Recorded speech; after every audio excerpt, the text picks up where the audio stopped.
ಒಂದು ಪಕ್ಷದಿಂದ ಆಗ್ಲಿಕ್ಕೆ ಹೊರಟಿದ್ದೀರಾ. ವಿಶೇಷವಾಗಿ ಸಾಕಷ್ಟು ಸವಾಲುಗಳನ್ನ ನೋಡಿದಿರಾ. ಏನನ್ಸ್ತದೆ ಈ ಒಂದು ಸವಾಲು ಮುಳ್ಳಿನ ಹಾದಿ ಬಗ್ಗೆ? ಸತ್ಯ ಇದೆ. ನಾನು ಪಕ್ಷದಿಂದ ಸಂಸದನಾಗಬೇಕು ಅಂತ ಹೊರಟಿಲ್ಲ. ನಾನು ಸಮಾಜಕ್ಕೆ ಸೇವೆಯನ್ನು ಮಾಡ್ತಾ ಇದ್ದೇನೆ.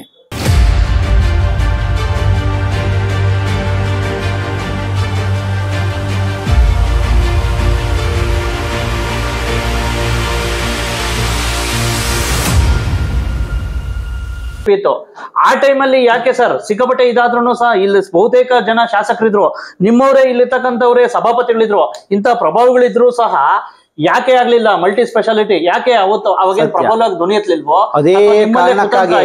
ಅದೇ ಕಾರಣಕ್ಕಾಗಿ ಕುಮಟಾದಲ್ಲಿ ಕೊನೆಯದ ಘೋಷಣೆ ಆಯಿತು.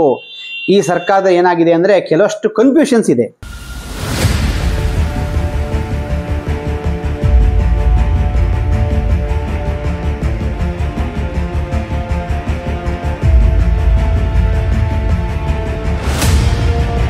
ಸತತ 6 ಸಲ ಸಂಸದರಾಗಿದ್ರು ಅನಂತಕುಮಾರ್ ಹೆಗಡೆ ಅವರು. ಈ ಬಾರಿ 7ನೇ ಇದಕ್ಕೆ ಸಾಕಷ್ಟು ಅವರು ಸಹ ಪ್ರಯತ್ನ ನಡೆಸಿದ್ದಾರೆ ಟಿಕೆಟ್ಗೋಸ್ಕರ. ಇಂತಹ ಸಂದರ್ಭದಲ್ಲಿ ಎಲ್ಲೇ ಒಂದ್ ಕಡೆ ಕೆಲವು ಕಡೆ ನಿಮ್ಮಲ್ಲಿರ್ತಕ್ಕಂಥ ಲೋಕಸಭಾ ಕ್ಷೇತ್ರ ಕೆಲವು MLAs ಮತ್ತೆ ಕೆಲವು ಮುಖ್ಯ ಜನಪ್ರತಿನಿಧಿಗಳು ಪದಾಧಿಕಾರಿಗಳು ಬೇಸತ್ತಿದ್ದಾರೆ. ಆಯ್ತಾ, ಎಲ್ಲ ಒಂದ್ ಕಡೆ ಈ ಬಾರಿ ಬಂಡಾಯ ಅವ್ರಿಗೇನಾರು ಅನಂತಕುಮಾರ್ ಹೆಗಡೆ ಅವ್ರಿಗೇನಾರು ಸಿಕ್ಕಿದ್ರೆ ಒಂದ್ ರೀತಿ ಬಂಡಾಯ ಆಗೋ ಚಾಯ್ಸ್ ಇದೆ ಅಂತಕ್ಕಂಥದ್ದು ಒಂದ್ ರೀತಿ ಒಳ ಮಾತುಗಳಿದ್ದಾವೆ. ಇಂಥ ಮಾತು ಎಲ್ಲ ಕ್ಷೇತ್ರದಲ್ಲೂ ಇರುತ್ತೆ. ಮಂಗಳೂರು ಇಲ್ವಾ? ಮಂಗಳೂರು ನೋಡಿ, ಈ ಹುಬ್ಬಳ್ಳಿಯಲ್ಲಿ ಇದೆ, ಮಂಗಳೂರಲ್ಲಿ ಇದೆ. ಈ ಥರ ಪ್ರತಿಯೊಂದು ಕ್ಷೇತ್ರಗಳಲ್ಲೂ ಕೂಡ ಅಲ್ಲಲ್ಲಿ ಈ ಥರ ಮಾತುಗಳು ಇದ್ದೇ ಇರುತ್ತೆ. ಆ ಮಾತು ನಿಜ ಅಲ್ಲ.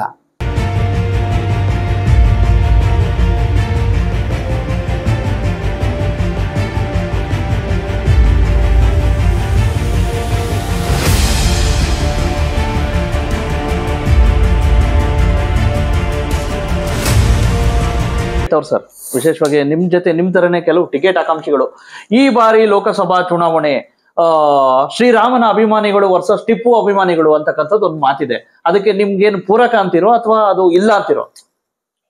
ನೋಡಿ, ರಾಮನ ಅಭಿಮಾನಿಗಳು ಟಿಪ್ಪು ಅಭಿಮಾನಿಗಳು ಆ ಆಲೋಚನೆ ಬೇರೆ. ಒಂದು ಹೇಳಿಕೆ ಇಚ್ಛೆ ಪಡ್ತಾ ಇದ್ದೇನೆ. ಹಿಂದೆ ಹಿಂದೂಗಳ ಮೇಲೆ ದೌರ್ಜನ್ಯ ಆಯಿತು.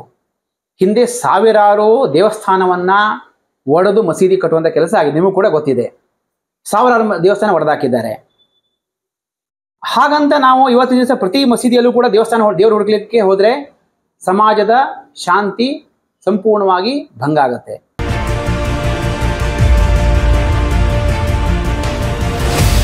ಅಸಮತೋಲನ ಸಂಸದರಿಂದ ಇದಾಗ್ತಾ ಇದೆ, ಅಸಮತೋಲನ ಜಾಸ್ತಿ ಆಗ್ತಾ ಇದೆ. ಸಂಸದರು ಕಿತ್ತೂರು ಖಾನಾಪುರಗಳಿಗೆ ಬರ್ತಾ ಇಲ್ಲ ಅಂತಕ್ಕಂಥ ಇದಾಗಿದೆ. ಒಂದ್ ವೇಳೆ ಅನಂತಮೂರ್ತಿ ಹೆಗಡೆಗೆ ಈ ಬಾರಿ ಟಿಕೆಟ್ ಸಿಕ್ತು ಅಂತ ತಿಳ್ಕೊಳ್ಳಿ, ನೀವು ಇಲ್ಲಿಗೆ ಎಷ್ಟು ಪ್ರಿಫರೆನ್ಸ್ ಕೊಡ್ತಿರೋ ಆ ಕಡೆ 2 ಕ್ಷೇತ್ರಗಳಿಗೂ ಅಷ್ಟು ಪ್ರಿಫರೆನ್ಸ್ ಕೊಡ್ತಿರೋ ಅಥವಾ ಈ ಕಡೆ ಈಗ ತಾವು ಮಲ್ಟಿ ಸ್ಪೆಷಾಲಿಟಿ ಅಂತ ಹೇಳ್ಬಿಟ್ಟು ಈ ಕಡೆ ಭಾಗದ ಮಾತ್ರ ಇದ್ ಮಾಡ್ತಾ ಇದೀರಾ? ಓಕೆ, ತಾವೇನು ಆಟೋ ಚಾಲಕರದ ಬಗ್ಗೆ ಇದ್ ಮಾಡಿದ್ರಿ, ಆ ಕಡೆನೂ ಸಹ ಇಂಟ್ರೆಸ್ಟ್ ಕೊಡ್ಬೇಕಲ್ಲ. ಈ ಕಡೆ ಭಾಗದ್ದೇ ಸಂಸದರುಗಳೆಲ್ಲ ಪದೇ ಪದೇ ಇದ್ ಮಾಡ್ತಾವ್ರೆ. ಹಾಗಾಗಿ ಅದಕ್ಕೆ ಹೊರತಾಗಿರುತ್ತೋ ಅಥವಾ ಅದಕ್ಕೆ ಪೂರಕ ಆಗಿರುತ್ತೋ ನಿಮ್ಮ ಒಂದು ನಡೆ? ಒಂದು ದೇಹ ಅಂದ್ರೆ ಕಾಲು ಬೇಕು, ಕೈಯು ಬೇಕು, ಕಣ್ಣು ಬೇಕು, ತಲೆ ಬೇಕು, ಮೂಗು ಬೇಕು, ಬಾಯಿ ಬೇಕು, ಎಲ್ಲದೂ ಬೇಕು. ಎಲೆಕ್ಷನ್ ಟೈಮ್ ಹಾಗೆ ಯಾವಾಗಲೂ ಕೂಡ ಎಲೆಕ್ಷನ್ ಟೈಮಲ್ಲಿ ಒಂದು ಮಾತು, ಗೆದ್ದ ಮೇಲೆ ಒಂದು ಮಾತು ಇಲ್ಲ. ಸರ್, ನಮ್ ಒಂದೇ ಮಾತು.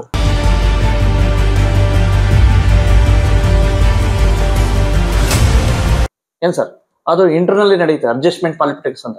ಕಾಂಗ್ರೆಸ್ ಬಿಜೆಪಿ ಉನ್ನತ ಮಟ್ಟದ ನಾಯಕರ ನಡುವೆ ನಡೀತೆ. ಇಂತಹ ಸಂದರ್ಭದಲ್ಲಿ ಎಲ್ಲೋ ಒಂದ್ ಕಡೆ ಇಲ್ಲೂ ಸಹ ಉತ್ತರ ಕನ್ನಡ ಜಿಲ್ಲೆ ಮತ್ತೆ ನಮ್ಮ ರಾಜ್ಯದಲ್ಲಿರ್ತಕ್ಕಂಥ ಅಡ್ಜಸ್ಟ್ಮೆಂಟ್ ಪಾಲಿಟಿಕ್ಸ್ಗೆ ಎಲ್ಲೋ ಆ ಒಂದು ಕುತಂತ್ರಕ್ಕೆ ಕೆಲವು ಲೀಡರ್ಸ್ಗಳೆಲ್ಲ ಕೊಲ್ಯಾಪ್ಸ್ ಆದ್ರು, ಬೆಳಿತಾ ಇರ್ತಕ್ಕಂಥವ್ರೆ. ಆ ರೀತಿ ಏನಾರು ನಿಮ್ಗೆ ಏನಾರು ಅನ್ಸಿದ್ಯಾ? ಅಡ್ಜಸ್ಟ್ಮೆಂಟ್ ಪಾಲಿಟಿಕ್ಸ್ ಬಳ್ಳಿಯಾಗೋ ಲಕ್ಷಣಗಳು ಏನಾರು ಕಾಣಿಸ್ತಾವ? ಕೆಲವು ಜನ ಆ ರೀತಿ ಸಣ್ಣ ಪುಟ್ಟ ಅನ್ಸತ್ತೆ ಮೇಲ್ನೋಟಕ್ಕೆ, ಆದ್ರೆ ಅದು ಸಂಪೂರ್ಣ ಸತ್ಯ ಅಲ್ಲ. ಅದು ಸಂಪೂರ್ಣ ಸತ್ಯ ಅಲ್ಲ.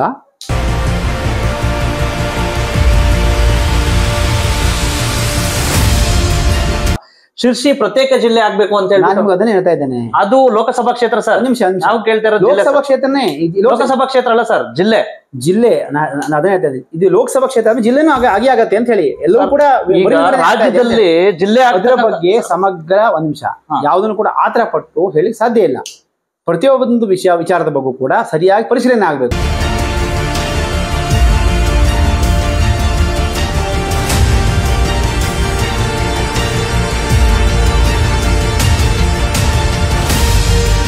ಕೆನರಾ ಲೋಕಸಭಾ ಕ್ಷೇತ್ರದ ಬಿಜೆಪಿ ಟಿಕೆಟ್ ಆಕಾಂಕ್ಷಿ ಅನಂತಮೂರ್ತಿ ಹೆಗಡೆ ವಿತ್ ಜರ್ನಲಿಸ್ಟ್ ಬಸವರಾಜ ಸಂದರ್ಶನ. ಹೌದು, ಲೋಕಸಭಾ ಚುನಾವಣೆ ತುಂಬಾನೇ ಸನಿಹದಲ್ಲಿ ಇದು. ಕರ್ನಾಟಕ ರಾಜ್ಯದ ಅತ್ಯಂತ ಹೈ ವೋಲ್ಟೇಜ್ ಕ್ಷೇತ್ರ ಉತ್ತರ ಕನ್ನಡ ಲೋಕಸಭಾ ಕ್ಷೇತ್ರದ ಬಿಜೆಪಿ ಪಕ್ಷದ ಟಿಕೆಟ್ ಆಕಾಂಕ್ಷಿ ಅನಂತಮೂರ್ತಿ ಹೆಗಡೆ ಅವರ ಜೊತೆ ನಮ್ಮ ನ್ಯೂಸ್ ಸಮೂಹದ ರಾಜ್ಯ ಉಪ ಸಂಪಾದಕ ಬಸವರಾಜ್ ಮುಕ್ತವಾಗಿ ಸಂದರ್ಶನ ಮಾಡಿದ್ದಾರೆ. ಹಲೋ, ನಮಸ್ಕಾರ. ನಾನು ಬಸವರಾಜ್ ಮಾತಾಡ್ತಾ ಇದ್ದೀನಿ, ಪತ್ರಕರ್ತರು. ವಿಶೇಷವಾಗಿ ಇನ್ನ ಕೆಲವೇ ತಿಂಗಳುಗಳಲ್ಲಿ ಒಂದ್ ರೀತಿ ಲೋಕಸಭಾ ಚುನಾವಣೆ ಸಾಕಷ್ಟು ರಂಗೇರ್ತಾ ಇದೆ. ಈ ಬಾರಿ ಎಲ್ಲ ಒಂದ್ ಕಡೆ ನೇರ ಹಣಾಹಣಿ, ಒಂದ್ ರೀತಿ NDA ಗೌರ್ಮೆಂಟ್ ವರ್ಸಸ್ ಇಂಡಿಯಾ ಅಂತಕ್ಕಂಥ ಒಕ್ಕೂಟದ ಸಾಕಷ್ಟು ಒಂದ್ ರೀತಿ ನೇರ ಹಣೆ ಆಗೋ ಸಂದರ್ಭ ಇದೆ. ವಿಶೇಷವಾಗಿ ನಮ್ಮ ರಾಜ್ಯದಲ್ಲೂ ಸಹ ಸಾಕಷ್ಟು ರಂಗೇರಿದೆ. ರಾಜ್ಯದಲ್ಲೇ ಅತ್ಯಂತ ಹೈ ವೋಲ್ಟೇಜ್ ಲೋಕಸಭಾ ಚುನಾವಣೆಗಳಲ್ಲಿ ಒಂದಾಗಿರ್ತಕ್ಕಂಥದ್ದು ಉತ್ತರ ಕನ್ನಡ ಲೋಕಸಭಾ ಕ್ಷೇತ್ರ. ವಿಶೇಷವಾಗಿ ಉತ್ತರ ಕನ್ನಡ ಲೋಕಸಭಾ ಕ್ಷೇತ್ರದಲ್ಲಿ ಬಿಜೆಪಿ ಪಕ್ಷದಿಂದ ಟಿಕೆಟ್ ಆಕಾಂಕ್ಷಿಯಾಗಿರ್ತಕ್ಕಂಥವ್ರು ಸಮಾಜ ಸೇವಕರು, ಮತ್ತೆ ಆಟೋ ಚಾಲಕರ ಸಂಘದ ಅಧ್ಯಕ್ಷರು, ಮತ್ತೆ ವಿಶೇಷವಾಗಿ ಅಧ್ಯಕ್ಷರಲ್ಲ, ಒಂದ್ ರೀತಿ ತಳಮಟ್ಟದಿಂದ ಬಂದಿರತಕ್ಕಂತ ತಳಮಟ್ಟದಿಂದ ಬೆಳೆದು ಇವತ್ತು ಒಂದ್ ರೀತಿ ಸಮಾಜ ಸೇವೆಯಲ್ಲಿ ತೊಡಸ್ಕೊಂಡು ಎಲ್ಲ ಒಂದ್ ಕಡೆ ಜನಮನ ಮಾತಾಗಿರ್ತಕ್ಕಂಥವ್ರು ಅವರೇ ನಮ್ಮ ಅನಂತಮೂರ್ತಿ ಹೆಗಡೆ ಅವರು. ವಿಶೇಷವಾಗಿ ಅನಂತಮೂರ್ತಿ ಹೆಗಡೆ ಅವರು ಸಹ ಈ ಬಾರಿ ಟಿಕೆಟ್ ಆಕಾಂಕ್ಷಿ ಬಿಜೆಪಿ ಪಕ್ಷದಿಂದ. ಬನ್ನಿ, ಅವರ ಯಾವ ರೀತಿ ಕಾರ್ಯತಂತ್ರಗಳು, ಮತ್ತೆ ಯಾವ ರೀತಿ ಚಿಂತನೆಗಳು, ಮತ್ತೆ ಯಾವ ರೀತಿ ಒಂದ್ ರೀತಿ ಬಿಜೆಪಿ ಪಕ್ಷದಿಂದ ಇದ್ ಮಾಡೋದಕ್ಕೆ ಯಾವ ರೀತಿ ಅವರ ಧ್ಯೇಯಗಳ ಬಗ್ಗೆ ಸಮಗ್ರವಾಗಿ ಚರ್ಚೆ ಮಾಡೋಣ. ನಮ್ಗೆ ಸ್ವತಃ ಅನಂತಮೂರ್ತಿ ಹೆಗಡೆ ಸಿಕ್ಕಿದ್ರೆ. ಸರ್ ನಮಸ್ಕಾರ. ನಮಸ್ಕಾರ ಬಸವರಾಜ್ ಅವರೇ, ಬಹಳ ಧನ್ಯವಾದ ಬಂದಿದ್ದಕ್ಕೆ ಸಿರ್ಸಿ ತನಕ. Thank you sir. ಕಿತ್ತೂರಿನಿಂದ ಸರ್, ವಿಶೇಷವಾಗಿ ಒಂದ್ ರೀತಿ ಭಾಜಪ ಪಕ್ಷ ಅಂತಕ್ಕಂಥದ್ದು ದೇಶದಲ್ಲೇ, ವಿಶೇಷವಾಗಿ ಪ್ರಪಂಚದಲ್ಲಿ ಅತ್ಯಂತ ದೊಡ್ಡ ಪಕ್ಷ. ವಿಶೇಷವಾಗಿ ಇಂಥ ಸಂದರ್ಭದಲ್ಲಿ ತಾವು ಈ ಬಾರಿ ಲೋಕಸಭಾ ಚುನಾವಣೆಗೆ ತಾವು ಬ್ಯಾಗದ್ದೆ ಅಂತಕ್ಕಂಥ ಒಂದು ಸಣ್ಣ ಗ್ರಾಮದಲ್ಲಿ ಹುಟ್ಟಿ ಇವತ್ತು ಲೋಕಸಭಾ ಚುನಾವಣೆ ಅಭ್ಯರ್ಥಿಯಾಗಿ ಒಂದು ಪಕ್ಷದಿಂದ ಆಗ್ಲಿಕ್ಕೆ ಹೊರಟಿದ್ದೀರಾ. ವಿಶೇಷವಾಗಿ ಸಾಕಷ್ಟು ಸವಾಲುಗಳನ್ನ ನೋಡಿದಿರಾ. ಏನನ್ಸ್ತದೆ ಈ ಒಂದು ಸವಾಲು ಮುಳ್ಳಿನ ಹಾದಿ ಬಗ್ಗೆ? ಸತ್ಯ ಇದೆ, ನಾನು ಪಕ್ಷದಿಂದ ಸಂಸದನಾಗಬೇಕು ಅಂತ ಹೊರಟಿಲ್ಲ. ನಾನು ಸಮಾಜಕ್ಕೆ ಸೇವೆಯನ್ನು ಮಾಡ್ತಾ ಇದ್ದೇನೆ. ಒಂದು ವೇಳೆ ನನ್ನ ಸಮಾಜ ಸೇವೆ, ನನ್ನ ದೇಶಭಕ್ತಿ, ನನ್ನ ಸೇವೆಯನ್ನು ಪಕ್ಷ ಪರಿಗಣಿಸಿ ನನ್ನ ಅವಕಾಶವನ್ನು ಕೊಟ್ಟರೆ ಖಂಡಿತವಾಗಿ ಸ್ಪರ್ಧಿಸ್ತೇನೆ. ಉತ್ತರ ಕನ್ನಡ ಜಿಲ್ಲೆಯ ಜನರ ಸೇವೆ ಮಾಡುವಂಥ ಕಾರ್ಯವನ್ನು ಮಾಡ್ತೇನೆ. ಮತ್ತು ನಮ್ಮ ಉದ್ದೇಶ ಇಷ್ಟೇ, ಮತ್ತೊಮ್ಮೆ ಮೋದಿಯವರು ಪ್ರಧಾನಿಯಾಗಿ ಬರಬೇಕು, 400ಕ್ಕೂ ಹೆಚ್ಚಿನ ಸೀಟು ಈ ಸಲ ಗೆಲ್ಲಬೇಕು, ದೇಶ ಸುಭದ್ರವಾಗಿರಬೇಕು. ರಾಹುಲ್ ಗಾಂಧಿಯವರೋ, ಮಮತಾ ಬ್ಯಾನರ್ಜಿಯವರೋ ಅಂಥವರ ಕೈಗೆ, ಅಪ್ರಬುದ್ಧರ ಕೈಗೆ ದೇಶ ಸಿಕ್ಕಿ ನಮ್ಮ ದೇಶ ಅಧೋಗತಿ ಹೋಗಬಾರ ಅನ್ನುವಂಥದ್ದು ನಮ್ಮ ಉದ್ದೇಶ ಅಷ್ಟೇ. ಓಕೆ, ಅನಂತಮೂರ್ತಿ ಹೆಗಡೆ ಅವರೇ, ಸಾಕಷ್ಟು ಒಂದ್ ರೀತಿ ಉತ್ತರ ಕನ್ನಡ ಲೋಕಸಭಾ ಕ್ಷೇತ್ರದಿಂದ ತಾವು ಸ್ಪರ್ಧೆ ಮಾಡ್ಲಿಕ್ಕೆ ಹೊರಟಿದ್ದೀರಾ. ವಿಶೇಷವಾಗಿ ಸಾಕಷ್ಟು ಭೌಗೋಳಿಕವಾಗಿ ದೊಡ್ಡ ಲೋಕಸಭಾ ಕ್ಷೇತ್ರ. ಇಂಥ ಸಂದರ್ಭದಲ್ಲಿ ಎಲ್ಲ ಒಂದ್ ಕಡೆ ಸಾಕಷ್ಟು ಇಲ್ಲಿ ಅಭಿವೃದ್ಧಿ ಕೆಲಸಗಳಿಗೆ ಸಂಬಂಧಿಸಿದಂತೆ ಸಾಕಷ್ಟು ಜಲವಂತ ಸಮಸ್ಯೆಗಳು ಹಾಗೆ ಉಳಿದಿದ್ದಾವೆ. ಇಲ್ಲಿರ್ತಕ್ಕಂಥ ಸಂಸದರು, ವಿಶೇಷವಾಗಿ ಬಿಜೆಪಿ ಪಕ್ಷದಿಂದ ಒಂದ್ ರೀತಿ ಆರಿಸಿ ಬಂದಿರ್ತಕ್ಕಂಥವ್ರು ಸತತ 20 ವರ್ಷಗಳ ಕಾಲ, 2 ದಶಕಗಳ ಕಾಲ ಅವರು ಇದ್ ಮಾಡಿದ್ದಾರೆ. ವಿಶೇಷವಾಗಿ ಅಂಥವ್ರಿಗೆ ತಪ್ಪಿಸಿ ನಿಮ್ಗೆ ಟಿಕೆಟ್ ಸಿಗುತ್ತೆ ಅಂತ ನಿಮ್ಗೆ ನಂಬಿಕೆ ಇದೆಯಾ? ಒಳ್ಳೆ ಕ್ವಶನ್ ಕೇಳಿದ್ದೀರಿ. ನಾವು ಯಾರನ್ನು ತಪ್ಪಿಸ್ಬೇಕು ಅಥವಾ ಯಾರು ಕೆಲಸ ಮಾಡಿಲ್ಲ ಅಂತ ಹೇಳಿ ಆರೋಪ ಮಾಡ್ತಾ ಇಲ್ಲ. ಪ್ರತಿಯೊಬ್ಬರೂ ಕೂಡ ಒಬ್ಬ MLA ಇರಲಿ, ಒಬ್ಬ MP ಇರಲಿ, ಅವರದೇ ಆದ ಕೆಲಸವನ್ನು ಮಾಡಿದ್ದಾರೆ. ನಮ್ಮ ಅನಂತಕುಮಾರ್ ಹೆಗಡೆ ಅವರು ಕೂಡ ಬಹಳಷ್ಟು ಅಭಿವೃದ್ಧಿ ಕೆಲಸವನ್ನು, ರಸ್ತೆಯನ್ನು ಮಾಡಿದ್ದಾರೆ.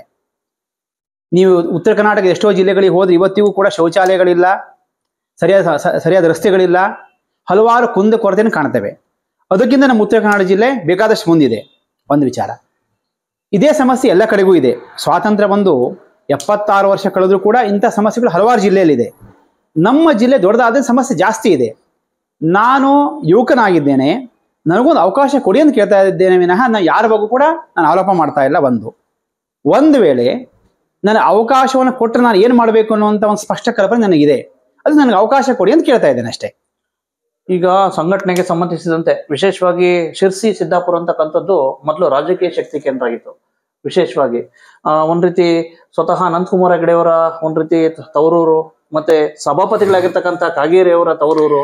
ವಿಶೇಷವಾಗಿ ಇಂಥ ಸಂದರ್ಭದಲ್ಲಿ ಎಲ್ಲ ಒಂದ್ ಕಡೆ ನಿಮ್ಮ ಒಂದು ಇದಕ್ಕೆ ಸಂಬಂಧಿಸಿದಂತೆ ಉತ್ತರ ಕನ್ನಡದಲ್ಲಿ ಇನ್ನ ಜಲವಂತ ಸಮಸ್ಯೆಗಳು ಏನೇನಿದಾವೆ, ಏನೇನ್ ಆಗ್ಬೇಕು?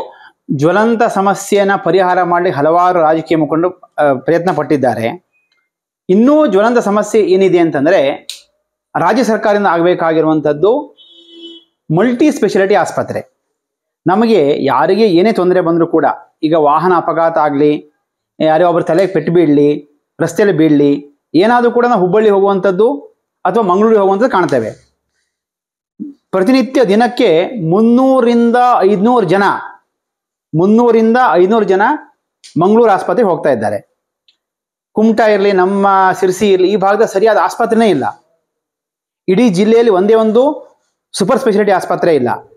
ನಾ ಕೇಳ್ತಾ ಇರೋದಷ್ಟೇ ಸರ್ಕಾರಕ್ಕೆ, ನಾವೇನು ತಪ್ಪು ಮಾಡಿದ್ದೇವೆ ಸ್ವಾಮಿ? ನಾವೇನು ಬೇರೆ ಗ್ರಹದಿಂದ ಬಂದಿದ್ದೇವಾ? ನಾವು ಇದೇ ಮಣ್ಣಿನ ಮಕ್ಕಳಲ್ವಾ? ನಮ್ಗೆ ಯಾಕೆ ಅನ್ಯಾಯ ಮಾಡ್ತಾ ಇದ್ದೀರಿ ಅಂಥೇಳಿ ನಾನು ಈಗಾಗಲೇ ಶಿರಸಿಯಿಂದ ಕಾರವಾರದವರೆಗೂ ಕೂಡ ಪಾದಯಾತ್ರೆ ಮಾಡಿದ್ದೇನೆ. ಜಿಲ್ಲಾಧಿಕಾರಿ ಮನವಿ ಕೊಟ್ಟಿದ್ದೇನೆ. ಶಿರಸಿಯ ಮಿನಿ ವಿಧಾನಸೌಧ ಮುಂಭಾಗದಲ್ಲಿ 8 ದಿನಗಳ ಕಾಲ, ನೀವೊಬ್ಬರು ಹೋರಾಟಗಾರರಿದ್ದೀರಿ ಬಸವರಾಜ, ನಿಮಗೆ ಹೋರಾಟದ ಕಷ್ಟ ಗೊತ್ತಿದೆ. ಬಿಸಿಲಲ್ಲಿ ಬೆಂಕಿಯಲ್ಲಿ ನಾವು ಹೋರಾಟ ಮಾಡಬೇಕಾದ್ರೆ ಮಳೆಯಲ್ಲಿ ಎಷ್ಟು ಕಷ್ಟಪಡಬೇಕು ಅನ್ನೋದು ನಿಮ್ಗೆ ಗೊತ್ತಿದೆ. ನಾನು 8 ದಿನಗಳ ಕಾಲ ಪಾದಯಾತ್ರೆ ಮಾಡಿದ್ದೇನೆ 1ನೇ ಹಂತದಲ್ಲಿ. 2ನೇ ಹಂತ ಸಿರ್ಸಿಯ ಮಿನಿ ವಿಧಾನಸೌಧದ ಮುಂಭಾಗ 7 ದಿನಗಳ ಕಾಲ ಧರಣಿ ಮಾಡಿದ್ದೇನೆ. ಆಮೇಲೆ ಬೆಳಗಾವಿಯ ಸುವರ್ಣಸೌಧ ಮುಂಭಾಗದಲ್ಲಿ ಚಳಿಗಾಲದ ಅಧಿವೇಶನದಲ್ಲಿ ಹೋರಾಟ ಮಾಡಿದ್ದೇನೆ. ಆವತ್ತಿನ ದಿವಸ ನನ್ನ ಹೋರಾಟದ ಫಲವಾಗಿ ದಿನಕರ್ ಶೆಟ್ಟರು, ಶಿವರಾಮ್ ಹೆಬ್ಬಾರ್ ಅವರು, ಭೀಮಣ್ಣ ನಾಯಕರು, ಸತೀಶ್ ಎಲ್ಲರೂ ಕೂಡ ನಮ್ಮ ಜಿಲ್ಲೆಯ 4 ಜನ ಶಾಸಕರು ವಿಧಾನಸಭೆ ಒಳಗಡೆ ಧ್ವನಿ ಎತ್ತಿದ್ದಾರೆ. ನಮ್ಮ ಧರಣಿ ಸ್ಥಳಕ್ಕೆ ಅವರು ಕೂಡ ಬಂದಿದ್ದಾರೆ, ಬೆಂಬಲ ಕೊಟ್ಟಿದ್ದಾರೆ. ಮುಖ್ಯಮಂತ್ರಿ ಮನವಿ ಕೊಟ್ಟಾಗಿದೆ. ಅದಾದ ನಂತರದಲ್ಲಿ ಮೊನ್ನೆ ಚಳಿಗಾಲದ ಅಧಿವೇಶನ ಆದ ನಂತರ ಬಜೆಟ್ ಅಧಿವೇಶನದಲ್ಲಿ ಫೆಬ್ರವರಿ 14ಕ್ಕೆ ಬಜೆಟ್ ಮಂಡನೆ ಆಯ್ತಲ್ಲ, ಅದರಲ್ಲಿ ಹಣ ಬಿಡುಗಡೆ ಮಾಡಿ ಅಂಥೇಳಿ ಕುಮಟಾದಲ್ಲಿ ಹಿಂದೆ ಸರ್ಕಾರದಿಂದ ಮಲ್ಟಿ ಸ್ಪೆಷಾಲಿಟಿ ಆಸ್ಪತ್ರೆ ಜಾಗ ನಿಗದಿಯಾಗಿತ್ತು. ಆ ಸ್ಥಳದಿಂದ ಮಂಕಾಳ ವೈದ್ಯರ ಕಚೇರಿವರೆಗೆ 3 ದಿವಸಗಳ ಕಾಲ ಪಾದಯಾತ್ರೆ ಮಾಡಿ ಮನವಿ ಕೊಟ್ಟಿದ್ದೇನೆ. ಇಷ್ಟು ಮಾಡಿದ್ರು ಕೂಡ ಬೇಜವಾಬ್ದಾರಿ ಸರ್ಕಾರ, ನಿರ್ಲಜ್ಜವಾದ ಸರ್ಕಾರ, ಅವರು ಏನು ಮಾಡ್ತಾ ಇದ್ದಾನೆ ಅಂತಂದ್ರೆ ನಮ್ಮ ಹೋರಾಟ, ನಮ್ಮ ದುಃಖವನ್ನೆಲ್ಲ ಗೇಲಿ ಮಾಡ್ತಾ ಇದ್ದಾರೆ. ಅವರಿಗೆ ಸರ್ಕಾರದವರಿಗೆ ಏನಾಗಿದೆ ಅಂದ್ರೆ ಕಿಂಚಿತ್ತು ಕರುಣೆನೇ ಇಲ್ಲ.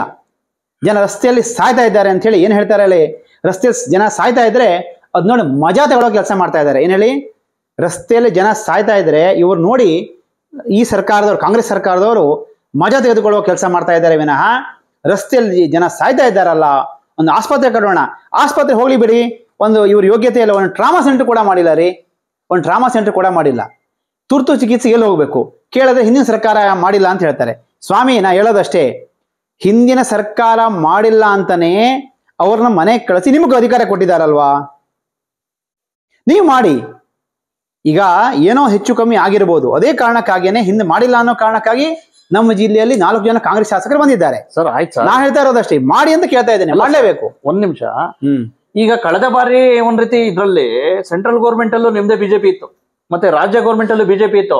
ಆ ಟೈಮಲ್ಲಿ ಯಾಕೆ ಸರ್ ಸಿಕ್ಕಾಪಟ್ಟೆ ಇದಾದ್ರೂ ಸಹ ಇಲ್ಲಿ ಬಹುತೇಕ ಜನ ಶಾಸಕರಿದ್ರು, ನಿಮ್ಮವರೇ ಇಲ್ಲಿರ್ತಕ್ಕಂಥವ್ರೆ ಸಭಾಪತಿಗಳಿದ್ರು, ಇಂಥ ಪ್ರಭಾವಗಳಿದ್ರು ಸಹ ಯಾಕೆ ಆಗ್ಲಿಲ್ಲ ಮಲ್ಟಿ ಸ್ಪೆಷಾಲಿಟಿ? ಯಾಕೆ ಅವಾಗ ಪ್ರಬಲವಾಗಿ ಧ್ವನಿ ಎತ್ತಲಿಲ್ವೋ? ಅದೇ ಕಾರಣಕ್ಕಾಗಿ ಕುಮಟಾದಲ್ಲಿ ಕೊನೆಯದ ಘೋಷಣೆ ಆಯಿತು. ಈ ಸರ್ಕಾರದ ಏನಾಗಿದೆ ಅಂದ್ರೆ ಕೆಲವಷ್ಟು ಕನ್ಫ್ಯೂಷನ್ಸ್ ಇದೆ ನೋಡಿ. ನಾವು ಮೆಡಿಕಲ್ ಕಾಲೇಜ್ ಕೊಡಿ ಅಂತ ಏನ್ ಇದ್ದಾರೆ ಅಂದ್ರೆ, ಮೆಡಿಕಲ್ ಕಾಲೇಜ್ ಕೊಡಿ ಅಂದ್ರೆ ಜಿಲ್ಲೆಗೆ ಒಂದೇ ಮೆಡಿಕಲ್ ಕಾಲೇಜ್ ಕಾರವಾರದಲ್ಲಿ ಆಲ್ರೆಡಿ ಇದೆ ಅಂತ ಹೇಳ್ತಾರೆ. ಆಸ್ಪತ್ರೆ ಕೊಡಿ ಅಂತಂದ್ರೆ ಆಸ್ಪತ್ರೆ ಹತ್ರ ಮೆಡಿಕಲ್ ಕಾಲೇಜ್ ಇರಬೇಕು ಅಂತ ಹೇಳ್ತಾರೆ.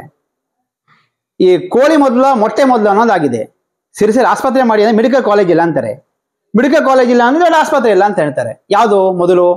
ಆ ಒಂದು ಸಂದರ್ಭದಲ್ಲಿ ನಮ್ಮ ಶಾಸಕರ ಕಾಗೇರಿಯವರ, ದಿನಕರ್ ಶೆಟ್ಟರ, ರೂಪಾಲ ನಾಯ್ಕರ್ ಇವರೆಲ್ಲರ ಹೋರಾಟದ ಫಲವಾಗಿ ಕುಮಟಾದಲ್ಲಿ ಒಂದು ಆಸ್ಪತ್ರೆ ಘೋಷಣೆ ಆಯಿತು, ಆಸ್ಪತ್ರೆಗೆ ಜಾಗ ನಿಗದಿ ಆಯಿತು. ಆದರೆ ಈ ಸರ್ಕಾರ, ಈ ಮನುಷ್ಯತ್ವ ಇಲ್ಲದಂತ ಸರ್ಕಾರ ಆ ಆಸ್ಪತ್ರೆಗೆ ಹಣ ಕೊಡದೇ ಇರುವಂತ ಕೆಲಸವನ್ನು ಮಾಡ್ತಾ ಇದೆ. ಅದಕ್ಕೋಸ್ಕರ ನಾನು ಹೋರಾಟ ಮಾಡ್ತಾ ಇದ್ದೇನೆ. ನಾನು ಮಂಕಾಳ ವೈದ್ಯರಿಗೆ ಹೇಳಿದ್ದೇನೆ, ತಾವು ಬಜೆಟ್ ಅಧಿವೇಶನದಲ್ಲಿ ಹಣ ಬಿಡುಗಡೆ ಮಾಡಿಲ್ಲ ಅಂದರೆ ನಿಮ್ಮ ಕಚೇರಿ ಮುಂದೆ ಉಪವಾಸ ಸತ್ಯಾಗ್ರಹವನ್ನು ಮಾಡ್ತೇವೆ ಅಂತ ಹೇಳಿದ್ದೇನೆ. ಆ ಸಂಬಂಧಪಟ್ಟ ತಯಾರಿಯಲ್ಲಿದ್ದೇನೆ. ಕೇವಲ ನಾನೊಬ್ಬನೇ ಹೋಗಿ ಉಪವಾಸ ಕೂತ್ರೆ ಇವರಿಗೆ ನಾನು ಸತ್ರು ಕೂಡ ಇವ್ರ ಮನಸ್ಸು ಕರಗೋದಿಲ್ಲ. ಹೋಯ್ತು ಅಂತ ಹೇಳಿ ಸುಮ್ಮನೆ ಇರ್ತಾರೆ. ಅದಕ್ಕೆ ನಾನು ಏನ್ ಮಾಡ್ತಾ ಇದ್ದೇನೆ ಅಂತಂದ್ರೆ, ಕೇವಲ 4 ಜನ ಉಪವಾಸ ಮಾಡುವಂಥದ್ದಲ್ಲ, ಪ್ರತಿ ಜಿಲ್ಲೆಗೂ ಹೋಗಿ, ಪ್ರತಿ ತಾಲೂಕಿಗೂ ಹೋಗಿ, ಪ್ರತಿ ಹೋಬಳಿ, ಪ್ರತಿ ಪಂಚಾಯತಿಗೂ ಹೋಗಿ, ನಮ್ಮ ಜಿಲ್ಲೆಯ ಸಂಪೂರ್ಣ ಜಿಲ್ಲೆಯನ್ನ ತಿರುಗಿ ಎಲ್ಲ ಪಂಚಾಯಿತಿಯನ್ನ, ಎಲ್ಲ ಹೋಬಳಿಯ ಯುವಕರನ್ನ ಸಂಘಟನೆ ಮಾಡಿ ಅವರೆಲ್ಲ ಕರ್ಕೊಂಡು 100 ಜನ ಯುವಕರು ಒಂದೇ ಸಾರ್ತಿ ಮಂಕಾಳ ವೈದ್ಯರ ಕಚೇರಿಯ ಮುಂದೆ ಕುಳಿತು ಉಪವಾಸ ಮಾಡ್ತೇವೆ. ಅವತ್ತಿನ ದಿವಸ ಮಾಡುವಂಥ ಉಪವಾಸ ಐತಿಹಾಸಿಕವಾದ ಉಪವಾಸ ಆಗ್ತದೆ. ಆ ಒಂದು ಉಪವಾಸದ ಫಲವಾಗಿ ಮಂಕಾಳ ವೈದ್ಯರು ಕೂಡ ರಾಜೀನಾಮೆ ಕೊಡಬೇಕಾಗ್ತದೆ. ಮತ್ತು ನಮ್ಮ ಜಿಲ್ಲೆಗೆ ಅಲ್ಲಿ ಮುಖ್ಯಮಂತ್ರಿನೋ ಉಪಮುಖ್ಯಮಂತ್ರಿನೋ ಆರೋಗ್ಯ ಸಚಿವರು ಬಂದು ಆಸ್ಪತ್ರೆಯನ್ನು ಕೊಡಲೇಬೇಕು. ಇದು ಮಾಡ್ತೇನೆ, ಸ್ವಲ್ಪ ಕಾಲಾವಕಾಶ ಬೇಕಾಗಿದೆ ಅನ್ನುವಂಥದ್ದು ನಾನು ನಿಮ್ಗೆ ತಿಳಿಸಲಿಕ್ಕೆ ಇಚ್ಛೆ ಪಡ್ತಾ ಇದ್ದೇನೆ. ಈಗ ಅನಂತಮೂರ್ತಿ ಹೆಗಡೆ ಅಂದ್ರೆ ತುಂಬಾ ಸೂಕ್ಷ್ಮ ಸ್ವಭಾವದ ವ್ಯಕ್ತಿ. ವಿಶೇಷವಾಗಿ ರಾಜಧಾನಿ ಬೆಂಗಳೂರಲ್ಲಿ ಸ್ವಲ್ಪ ದಿನ ಕೆಲಸ ಮಾಡಿದ್ರು. ಮೂಲತಃ ಅವರ ಉದ್ಯಮ ರಿಯಲ್ ಎಸ್ಟೇಟು, ಹೀಗೆ ಹಲವಾರು ಇದಿದೆ. ಇಂತಹ ಸಂದರ್ಭದಲ್ಲಿ ಇದ್ರ ಜೊತೆಗೆ ಒಂದ್ ರೀತಿ ಸಮಾಜದಲ್ಲಿರ್ತಕ್ಕಂಥ ಬದ್ಧತೆ, ಬಡವ್ರ ಪರ ಒಂದ್ ರೀತಿ ಸಾಕಷ್ಟು ಕನಿಕರಾಗಿ ಎಲ್ಲ ಒಂದ್ ಕಡೆ ಸಮಾಜ ಸೇವೆ ಮಾಡ್ಕೊಂತ ಬಂದ್ರಿ. ಇಷ್ಟೆಲ್ಲ ಮಾಡ್ತಾ ಇದಿರಲ್ಲ, ಸಾಕಾಗಿತ್ತು ಸರ್ ನಿಮ್ಗೆ? ವಿಶೇಷವಾಗಿ ಪ್ರತಿ ಕ್ಷೇತ್ರದಲ್ಲೂ, ಪ್ರತಿ ಒಂದು ಲೋಕಸಭಾ ಕ್ಷೇತ್ರದಲ್ಲಿ, ಪ್ರತಿ ತಾಲೂಕಲ್ಲೂ ನಿಮ್ದೇ ಆದ ಅಭಿಮಾನಿ ಬಳಗ ಇದೆ, ನಿಮ್ದೇ ಆದ ಬೆಂಬಲಿಗ ಬಳಗ ಇದೆ. ವಿಶೇಷವಾಗಿ ಎಲ್ಲ ಒಂದ್ ಕಡೆ ಬಿಜೆಪಿ ಜೊತೆ ಗುರ್ಸ್ಕೊಂಡಿದ್ದಕ್ಕೆ ವಿಶೇಷವಾಗಿ ತಾವೇನೋ ಹೇಳಿದ್ರಿ, ಮೋದಿ ಅವರು ಪ್ರಧಾನಿ ಮಾಡ್ಬೇಕು ಅಂತ ಹೇಳ್ಬಿಟ್ಟು, ಓಕೆ, ಎಲ್ಲ ಒಂದ್ ಕಡೆ ಪಕ್ಷಾತೀತವಾಗಿ ನಿಮ್ಮ ಅಭಿಮಾನಿಗಳಿದ್ದಾರೆ. ನನ್ನ ಪ್ರಕಾರ ಅನಂತಮೂರ್ತಿ ಹೆಗಡೆ ಅಂದ್ರೆ ಎಲ್ಲ ಒಂದ್ ಕಡೆ ಬಿಜೆಪಿ ಪಕ್ಷಕ್ಕೆ ಹೋಗಿದ್ದಕ್ಕೆ ಕೆಲ ಅಭಿಮಾನಿಗಳು ಹಿಂದೆ ಸರಿದಿದ್ದಾರೆ ಅಂತಕ್ಕಂಥ ಮಾತಿದೆ. ನಾವು ಬಿಜೆಪಿ ಹೋಗಿದ್ದಲ್ಲ, ಬಿಜೆಪಿ ಇದ್ದಿದ್ದು. ನಾನು ಬುದ್ಧಿ ಬಂದಾಗಿಂದನೂ ಕೂಡ ನನಗೆ ಯಾವತ್ತು ವೋಟಿಂಗ್ ಪವರ್ ಬಂತೋ ಅವತ್ತಿನಿಂದ ನಾನು ಹಾಕಿದ್ದು ಬಿಜೆಪಿಗೇನೆ. ನಾನು ಯಾವತ್ತೂ ಕೂಡ ವೋಟ್ ಹಾಕೋದು ಬಿಜೆಪಿಗೇನೆ. ನಮ್ಮ ರಕ್ತದಲ್ಲೇ ಬಿಜೆಪಿ ಇದೆ. ನನಗೆ ಸಂಘದ RSS ಸಂಘ ಶಿಕ್ಷಣ, ಪ್ರಾಥಮಿಕ ಶಿಕ್ಷಣ ಆಗಿದೆ. ನಾವು ಬೇರೆ ಪಕ್ಷಕ್ಕೆ ಹೋಗ್ಲಿಕ್ಕೆ ಬರೋದೇ ಇಲ್ಲ, ಬೇರೆ ಚಾಯ್ಸೇ ನಮಗಿಲ್ಲ. ಸರಿ, ಆಯ್ತು ಸರ್, ಓಕೆ. ನೀವು ಇಷ್ಟೆಲ್ಲ ಇದಿದೆ, ತಳಮಟ್ಟದಿಂದ ಬಿಜೆಪಿಲೇ ಗುರುತಿಸ್ಕೊಂಡಿರ, ರಾಷ್ಟ್ರದ ಈ ಒಂದು RSS ಅಲ್ಲೆಲ್ಲ ಗುರುತಿಸ್ಕೊಂಡಿದ್ರ, ಓಕೆ. ಒಂದ್ ವೇಳೆ ಈ ಬಾರಿ ತಾವು ಸಹ ಪ್ರಬಲ ಟಿಕೆಟ್ ಆಕಾಂಕ್ಷಿ ಲೋಕಸಭಾ ಚುನಾವಣೆಗೆ, ವಿಶೇಷವಾಗಿ ನಮ್ಗೆ ಸಿಗುತ್ತೆ ಅಂತ ಹೇಳ್ಬಿಟ್ಟಿದ್ರೆ, ನಿಮ್ ಬೆಂಬಲಿಗರು ಸಹ ಎಲ್ಲ ಕಡೆ ಹೇಳ್ಕೊಂಡು ಓಡಾಡ್ತಾವ್ರೆ, ನಮ್ಮ ಅನಂತಮೂರ್ತಿ ಹೆಗಡೆಗೆ ಸಿಗ್ಬೇಕು ಅಂತ ಹೇಳ್ಬಿಟ್ಟು. ಒಂದ್ ವೇಳೆ ಟಿಕೆಟ್ ಸಿಗ್ಲಿಲ್ಲ ಅಂದ್ರೆ ಒಂದ್ ರೀತಿ ಏನೋ ಪಕ್ಷೇತರ ಸ್ಪರ್ಧೆ ಮಾಡ್ತಿರೋ ಅಥವಾ ಪಕ್ಷ ಸೂಚಿತ ಅಭ್ಯರ್ಥಿಗೆ ಬೆಂಬಲ ಕೊಡ್ತಿರೋ ನೀವು? ನಮ್ಮ ಬಿಜೆಪಿ ಪಕ್ಷದ ನಿಷ್ಠಾವಂತ ಕಾರ್ಯಕರ್ತರು ಯಾರಿದ್ದಾರೆ ಅವರು ಬೇರೆ ಪಕ್ಷಕ್ಕೆ ಹೋಗುವಂಥದ್ದು, ಪಕ್ಷೇತರ ನಿಲ್ಲುವಂಥ ಪ್ರಶ್ನೆ ಬರೋದೇ ಇಲ್ಲ. ಯಾರಿಗೆ ಟಿಕೆಟ್ ಕೊಟ್ಟು, ನಿಮಗೆ ಟಿಕೆಟ್ ಕೊಟ್ಟರು ಕೂಡ ನೀವು ಮಾಡಬೇಕು. ಅದು ನಮ್ಮ ಸಂಘ ನಮ್ಗೆ ಹೇಳ್ಕೊಟ್ಟಿರುವಂಥ ಮಾತು. ಒಂದು ಸಲ ನಮ್ಮ ಹಿರಿಯರು ಏನು ಹೇಳ್ತಾರೋ ಆ ಮಾತಿ ನಾವು ಬದ್ಧರಾಗಿರ್ತೇವೆ. ಒಂದು ಸಲ ನಾವು ಪ್ರಯತ್ನ ಮಾಡ್ತೇವೆ, ನಮಗೂ ಕೊಡಿ ಅಂತ ಕೇಳ್ತೇವೆ. ಪ್ರಮುಖರ ಹತ್ರ ಹೋಗಿ ನಾವೇನು ಕೆಲಸ ಮಾಡಿದ್ದೇವೆ, ಈ ರೀತಿಯ ಒಂದು ಆಲೋಚನೆ ನನಗಿದೆ, ಒಂದು ವೇಳೆ ನನಗೆ ಅವಕಾಶ ಸಿಕ್ಕಿದ್ರೆ ಈ ರೀತಿ ಕೆಲಸಗಳನ್ನು ಮಾಡ್ತೇನೆ ಅಂತೇಳಿ ನಾವು ಅರ್ಜಿಯನ್ನು ಕೊಡ್ತೇವೆ. ಆದರೆ ಯಾರಿಗೆ ಪಕ್ಷ ಸೂಚಿಸುತ್ತೋ, ಸಂಘ ಯಾರಿಗೆ ಹೇಳುತ್ತೋ ಅವರಿಗೆ ನಾವು ಬದ್ಧರಾಗಿ, ಅವರೇ ನಮ್ಮ ನಾಯಕರು ಅಂಥೇಳಿ ಅವರಿಗೆ ಕೈ ಮುಗಿದು ಅವರ ಪರವಾಗಿ ಕೆಲಸ ಮಾಡುವಂಥ ಕಾರ್ಯವನ್ನು ಮಾಡ್ತೇವೆ. ಸತತ 6 ಸಲ ಸಂಸದರಾಗಿದ್ರು ಅನಂತಕುಮಾರ್ ಹೆಗಡೆ ಅವರು. ಈ ಬಾರಿ 7ನೇ ಇದಕ್ಕೆ ಸಾಕಷ್ಟು ಅವರು ಸಹ ಪ್ರಯತ್ನ ನಡೆಸಿದ್ದಾರೆ ಟಿಕೆಟ್ಗೋಸ್ಕರ. ಇಂತಹ ಸಂದರ್ಭದಲ್ಲಿ ಎಲ್ಲೇ ಒಂದ್ ಕಡೆ, ಕೆಲವು ಕಡೆ ನಿಮ್ಮಲ್ಲಿರ್ತಕ್ಕಂಥ ಲೋಕಸಭಾ ಕ್ಷೇತ್ರದ ಕೆಲವು MLAs ಮತ್ತೆ ಕೆಲವು ಮುಖ್ಯ ಜನಪ್ರತಿನಿಧಿಗಳು, ಪದಾಧಿಕಾರಿಗಳು ಬೇಸತ್ತಿದ್ದಾರೆ, ಆಯ್ತಾ? ಎಲ್ಲ ಒಂದ್ ಕಡೆ ಈ ಬಾರಿ ಬಂಡಾಯ ಅವ್ರಿಗೇನಾರು ಅನಂತಕುಮಾರ್ ಹೆಗಡೆ ಅವ್ರಿಗೇನಾರು ಸಿಕ್ಕಿದ್ರೆ ಒಂದ್ ರೀತಿ ಬಂಡಾಯ ಆಗೋ ಚಾಯ್ಸ್ ಇದೆ ಅಂತಕ್ಕಂಥದ್ದು ಒಂದ್ ರೀತಿ ಒಳ ಮಾತುಗಳಿದ್ದಾವೆ. ಇಂಥ ಮಾತು ಎಲ್ಲ ಕ್ಷೇತ್ರದಲ್ಲೂ ಇರುತ್ತೆ. ಮಂಗಳೂರು ಇಲ್ವಾ?